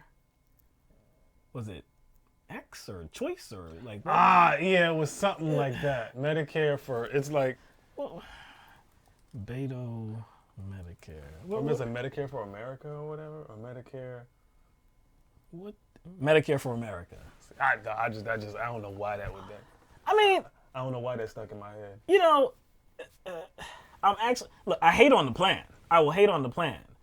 Medicare for America, though, at least it's different. You know what? At least it's different. At least it has the Medicare, but at least it changes a keyword. A very key word. Because if you it's leave Medicare for all and just add some line, Because what does all mean? What does all mean? Yeah, it means all. There's nothing And else. even, It means all. even if you put all who want it, still doesn't mean all, because if it's Right. who want it, it won't include all. All who want it is still a group, a specific group. Yeah, it was a bad call. It was a bad call. Well, was there a good call if you want to backpedal? There was no good call. If your strategy is to back away from Medicare for all, it's no matter what you do, it's going to be a bad call. I think when you're in a dilemma of trying to present yourself as a progressive while not backing progressive policies, that's a dilemma.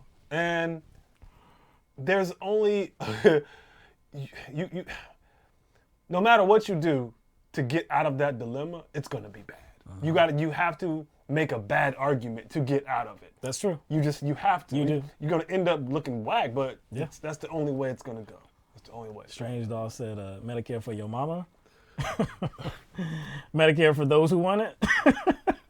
Actually, that would have been better because that's actually what it is. That's Medicare for those who want it. Yeah, Sure. not for all. No. It's just, man, and I Medicare is an actual thing that we have in this country right now. We actually have Medicare in this country, and it's a very popular program, a federal program. And we actually have it. Nobody's saying that it's a socialist program. You don't hear Republicans saying it. You don't hear Democrats saying it. You hear Democrats champion like we have to preserve it. No, we want Medicare to get better. We're not going to take it away. Bernie Sanders says, well, what we're going to do is we're going to take Medicare, we're going to make it better, and we're going to open it up so everybody has it. Socialists. It's amazing how disingenuous they can be. Final Fantasy, silly, man. What'd he say? It says, drone strikes for all who want it. What did he say? Yeah, money in politics for all who don't want it. College debt for all who don't want it. He going off, yeah. Drone strikes for all who want it. That's funny. Let's see. Jan Morgan says socialism great for 1%. That's one argument that Bernie Sanders didn't make in this past debate. He did make it at the town hall, which the town hall was in South Carolina too. So I mean, it definitely played well. I wish he would have said it during the debate. Can't say everything, I guess. Some things take priority. You don't have a lot of time, so I understand how he did it. We have our little criticisms of Bernie Sanders. It wasn't his strongest performance, but it definitely wasn't his. I don't think it was his worst as well. And even his worst performance, even his worst performance, the performances that I'm disappointed in, still compared to the others, compared to these disingenuous attacks and these disingenuous, I guess, pleas for support, it's really no comparison. On his worst day, Bernie Sanders is better than all of these other candidates. Appreciate all the love in the chat. Lisa doesn't lie. Yeah, I know. Lisa doesn't lie to you. Appreciate all the love in the chat, y'all. Yeah, for man. real. Jan Morgan, we love you too. Thanks Straight for up. the kudos. Earlier, Jen said something like, "You guys are shining tonight." Yeah, I did see that. I was like, appreciate word. that, man. Is that really the case, though? Maybe it's an illusion. We're not shining. Maybe it's just the light being reflected off of y'all onto us. That's what it was. Boy, you went all love. Yeah. You went full love, Yeah, boy. that's what it really is, Jen. It's just reflecting off of y'all onto us. Oh, okay, hold on. Final Fantasy had another super chat. Got to check that. If Liz finishes below Amy in South Carolina, does she drop out? She ain't going to drop out. No, she's going to wait till Cali. She's going to wait till Cali. She's going to wait till Cali. But look, Liz ain't going to finish, but that what if Warren finished below Klobuchar in South, man. She will wait until Super Tuesday, but you might as well play that violin though. You might as well. Oh, sad violin? Yeah, you might as well. It'd be done. But she still might stay in. Like we said, she still might stay in. See, I think you gotta go. You got to. I don't know. A sad violin. That's too normal. It's got to be like that. It's got to be something, like something more that hits that nerve. Like what? You know that sound, the losing sound from The Price is Right? Bum bum ba-dum.